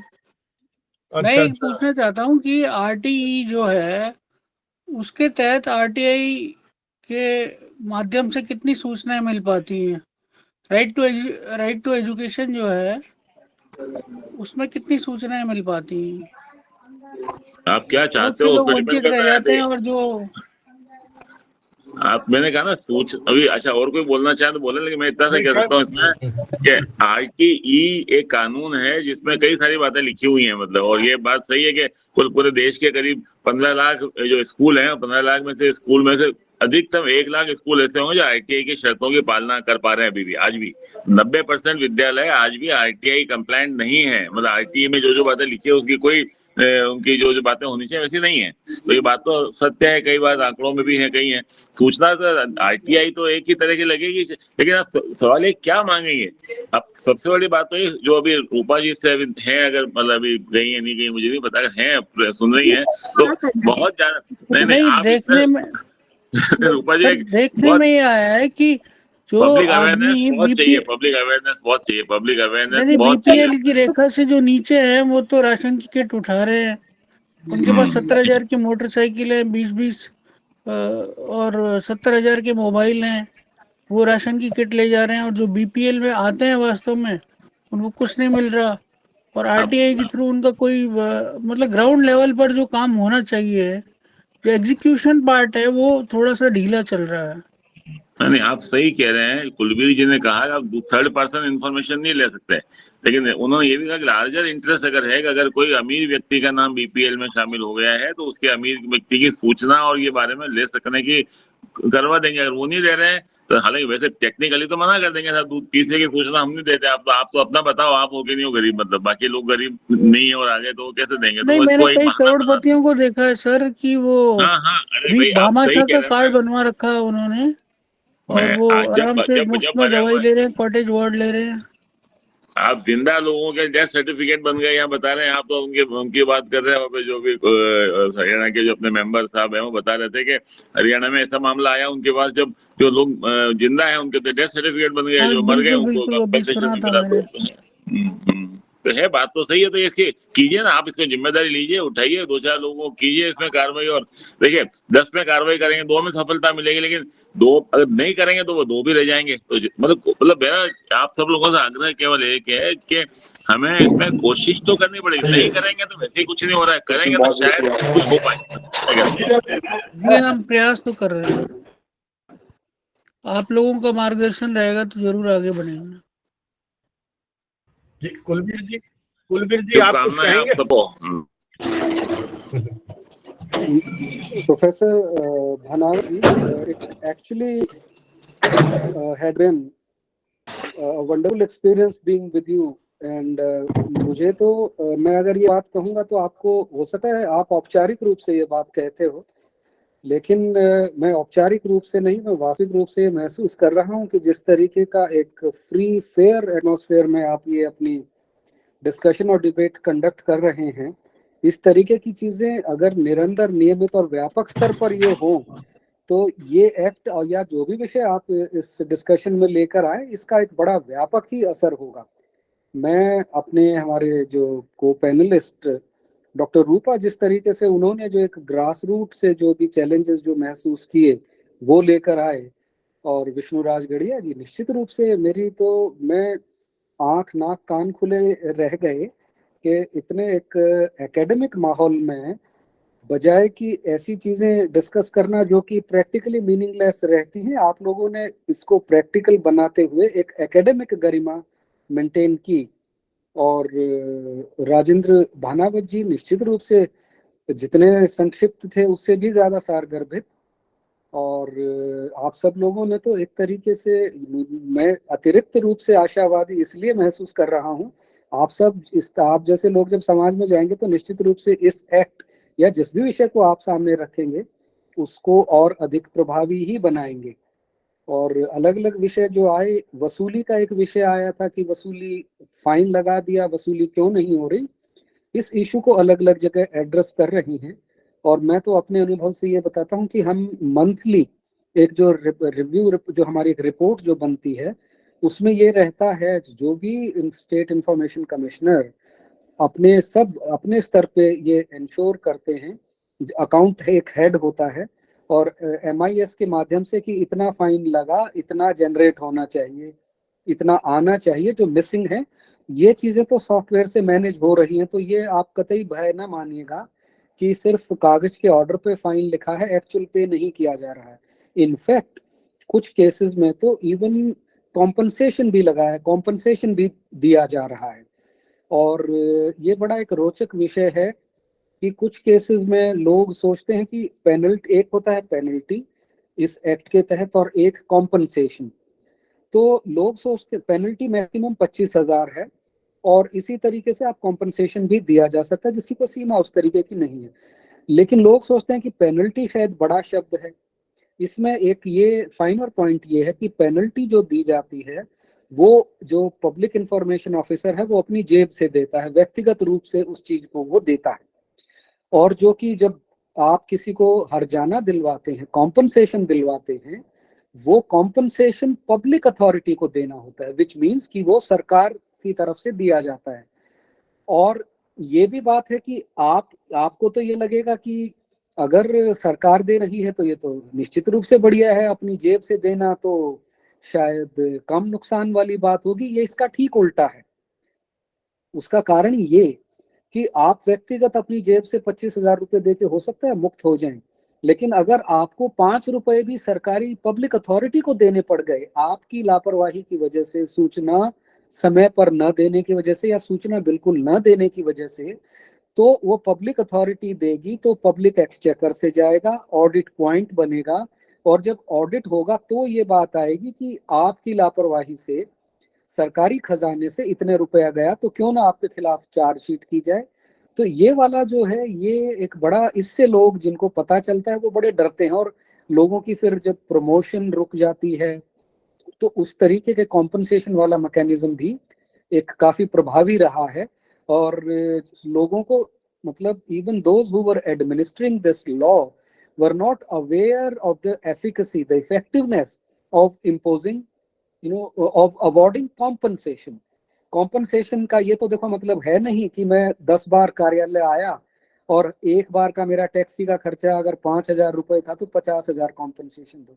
ये कॉम्पनसेशन का this is not how compensation is awarded. Compensation का ये है कि ये जो सूचना इन्हें देर से मिली, उस कारण कोई इनका ऐसा नुकसान हुआ हो तो उसका एक कोई रफ एस्टिमेट करते हुए आप कॉम्पनसेशन दे सकते हैं। और compensation and penalty can be awarded concurrently. एक ही केस में आप पेनल्टी भी लगा सकते हैं और कॉम्पनसेशन भी दे सकते हैं। तो ये भी विषय है। और डिसिप्लिनरी एक्शन, देखो सरकारी जो SPIOs हैं वो डरते हैं कि मेरे करियर का क्या होगा। जब उन्हें ये लगता है कि अगर आपके खिलाफ मैंने departmental inquiry, departmental action, chargesheet under the rules अगर मैं कर रहा हूँ, रिकमेंड कर रहा हूँ, तो कल को आप प्रमोट नहीं हो पाएंगे जब तक कि आपकी ये इंक्वायरी क्लियर नहीं होगी। तो इस भय में जो है वो दिया जाता है, तो सीधी उंगली से नहीं, टेढ़ी उंगली से, वो सारे जो एक फाइनर वे ऑफ एडमिनिस्ट्रिंग, ये इंफॉर्मेशन कमीशन के स्तर पे भी आना पड़ेगा। और जिस तरीके से अपना भानावत साहब कह रहे थे, राजेंद्र भानावत जी, कि हमें आरटीआई एक्टिविस्ट्स को भी, या जो इंफॉर्मेशन सीकर को भी, या जिस तरीके से अभी डॉक्टर रूपा कह रही थी कि आरटीआई सूचना मांगने वालों को सूचना मांगनी भी आनी चाहिए। कई बार ये रहता है कि वो बैकग्राउंड इतनी बना देते हैं और उसके बाद क्वेश्चन ही पूछना भूल जाते हैं। तो ये जो एक इसके बारे में है कि ये इसेंशियली ग्रीवेंस रिड्रेसल मैकेनिज्म नहीं है, जो कि ये बन जाता है। लोग, मैं जैसे कहता हूँ, मेरे पास आज जो मैं पूछता हूँ तो वो मेरा इसमें यही रहता है कि आप सूचना मांगने आए हैं, आप अपनी गैस निकालने के लिए नहीं आए हैं इस कमीशन में या information right to information act में। उनका ये है कि मेरा दर्द सुन लो। तो इसका ये भी मतलब है कि हमारे जो बाकी rest of the grievance redressal mechanism है वो उतने ही रॉबस्ट रहे। और जो ये बात आई थी कि हम इस इंफॉर्मेशन को नॉलेज में कन्वर्ट करना शुरू करें, उसके एक्शनेबल पॉइंट बनाए, ये इनफैक्ट ये आज के सेमिनार से मैं इस भाव को समझता था, लेकिन अभिव्यक्ति के रूप में आज इस सेमिनार में कि the information which you gather through RTI act must be converted into effective knowledge which can then be translated into certain actionable point। तो ये एक इतनी उम्दा सोच, इतना एक बढ़िया विचार है, ये समझ में आ जाए तो काफी इस एक्ट की इफेक्टिवनेस के बढ़ेगी। एक आजकल जुडिशियल प्रोनाउंसमेंट्स भी रही हैं प्रोफेसर साहब, तो ये इस तरीके से एक आध बार कहा गया है कि सूचना के अधिकार अधिनियम के तहत आप सवाल नहीं पूछ सकते। तो वो भ्रांति है, आप ये सवाल पूछ सकते हैं। अगर किसी ने वो ये सवाल ना, और not all questions are barred, ये नहीं है कि आप कोई भी सवाल नहीं पूछ सकते। वो जिस जजमेंट में ये बात आई थी उसका ये भाव था कि राइट टू इंफॉर्मेशन एक्ट के तहत आप ये सवाल नहीं पूछ सकते कि आपने यहाँ सड़क ये बनाई है तो क्यों बनाई है, वहां पर आपने ये योजना के इतने पैसे अतिरिक्त दे सकते थे, आपने क्यों नहीं दिए। आप अंडरलाइंग रीजंस, कॉजेस, एक्सप्लेनेशंस ये नहीं मांग सकते, तो इस नाते आप सवाल नहीं पूछ सकते। इसके चलते अभी ऑफ लेट ये जब से ये प्रोनाउंसमेंट आई, एसपीआईओज ने क्या शुरू किया, जो भी निश्चित रूप से अगर कोई इंफॉर्मेशन मांगेगा तो सवाल ही होगा। जैसे कि ये एक शेड्यूल ट्राइब छात्रवृत्ति जो ये है, इसमें कितने लोगों को आपने लाभ दिया है सपोजिंग, तो ये तो प्रश्न है। तो वो कहते हैं कि नहीं, ये तो प्रश्न है और प्रश्न के तो उत्तर देना अनिवार्य नहीं है, हम ये नहीं देते। तो इसीलिए ये वाला भी एक भ्रम नहीं रहे कि सवाल नहीं पूछे जा सकते। आप ऐसे सवाल नहीं पूछे जा सकते जिसमें किसी काम के करने का कारण, क्यों किया, क्यों नहीं किया, एक्सप्लेन करो। ये वाला एक बिंदु मैं जरूर बताना चाहूंगा।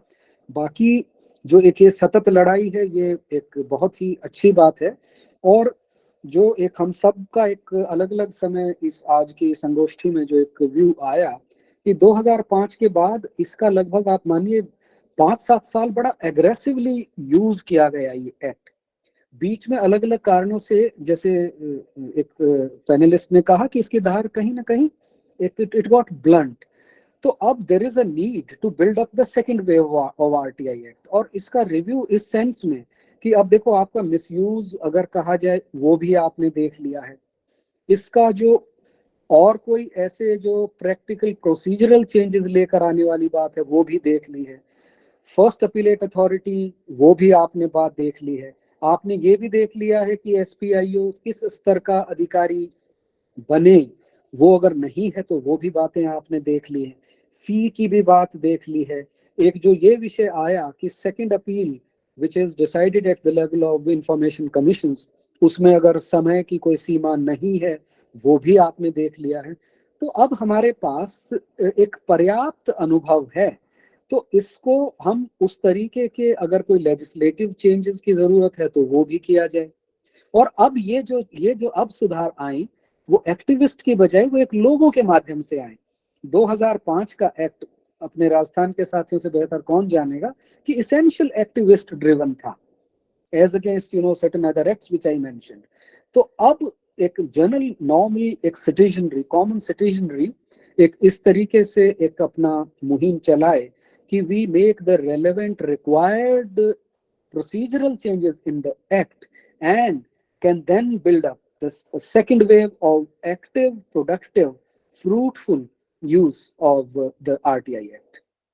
So my sincere thanks to all the panelists, और जो जितने ज्यादा मुझे यंग लगे वो उतने ही ज्यादा प्रभावी भी लगे। एंड मैं बिल्कुल एक बार फिर रिपीट कर रहा हूँ professor Sanjay Bhanawat ji, thanking you for providing me this opportunity of being with you is certainly much more than merely a formal rhetoric from my side. Thank you so much. Kulbir ji, एक रिक्वेस्ट है मेरी आपसे, आप एक काम करें जरूर, कंपेंसेशन जितने डिपार्टमेंट्स में आपके इंफॉर्मेशन कमीशन से लगा हो, कहीं कुछ रेफरेंस अवेलेबल हो जाए या कहीं कुछ उसमें वसूली होने की ऐसी हो जाए, I will be interested in finding out in how many cases compensation was awarded, because government will very rarely it would accept it failure कि हमने नहीं किया, और इसलिए मैं अगर किया है आपने, अगर जमा कराया सरकार ने उस पर व्यक्ति को दिया है, it would be of interest to know, I think। हमने तो देखिएगा इसमें थोड़ा सा एक बिंदु ये भी है कि डिजिटाइजेशन सेंट्रल इंफॉर्मेशन कमीशन से शुरू होके लगभग 11 स्टेट में एट वेरियस स्टेजेस है। ये ट्रैक करना whether the penalty was deposited and whether the compensation was deposited, ये काम तो बहुत आसान हो जाएगा। बाकी मैं आपको रफ एस्टिमेट देता हूँ, कॉम्पनसेशन के cases they are not in 100,000 पार किए हुए मिलेंगे। और फर्क यही है जो मैंने बताया, compensation is being given, payment of compensation is made by the court, by the government, by public authority, which means the concerned department. By the government, right, by the government, and whereas the penalty it is paid by the individual SPIO, which means essentially from one's pocket.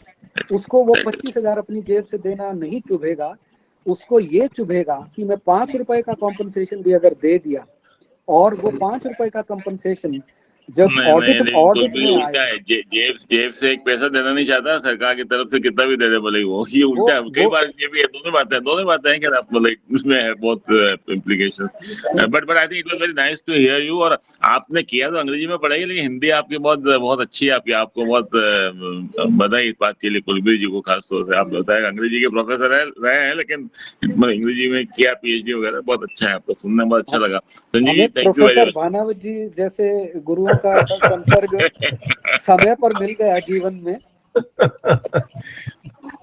चलिए sir, मुझे लगता है आज की चर्चा बहुत बढ़िया रही, लगभग 2 घंटे का समय हो गया है। Thank you all very much. Yes, thank you all very much. Yes, और मित्र कहना चाहते हैं, लेकिन मुझे लगता है समय नहीं है।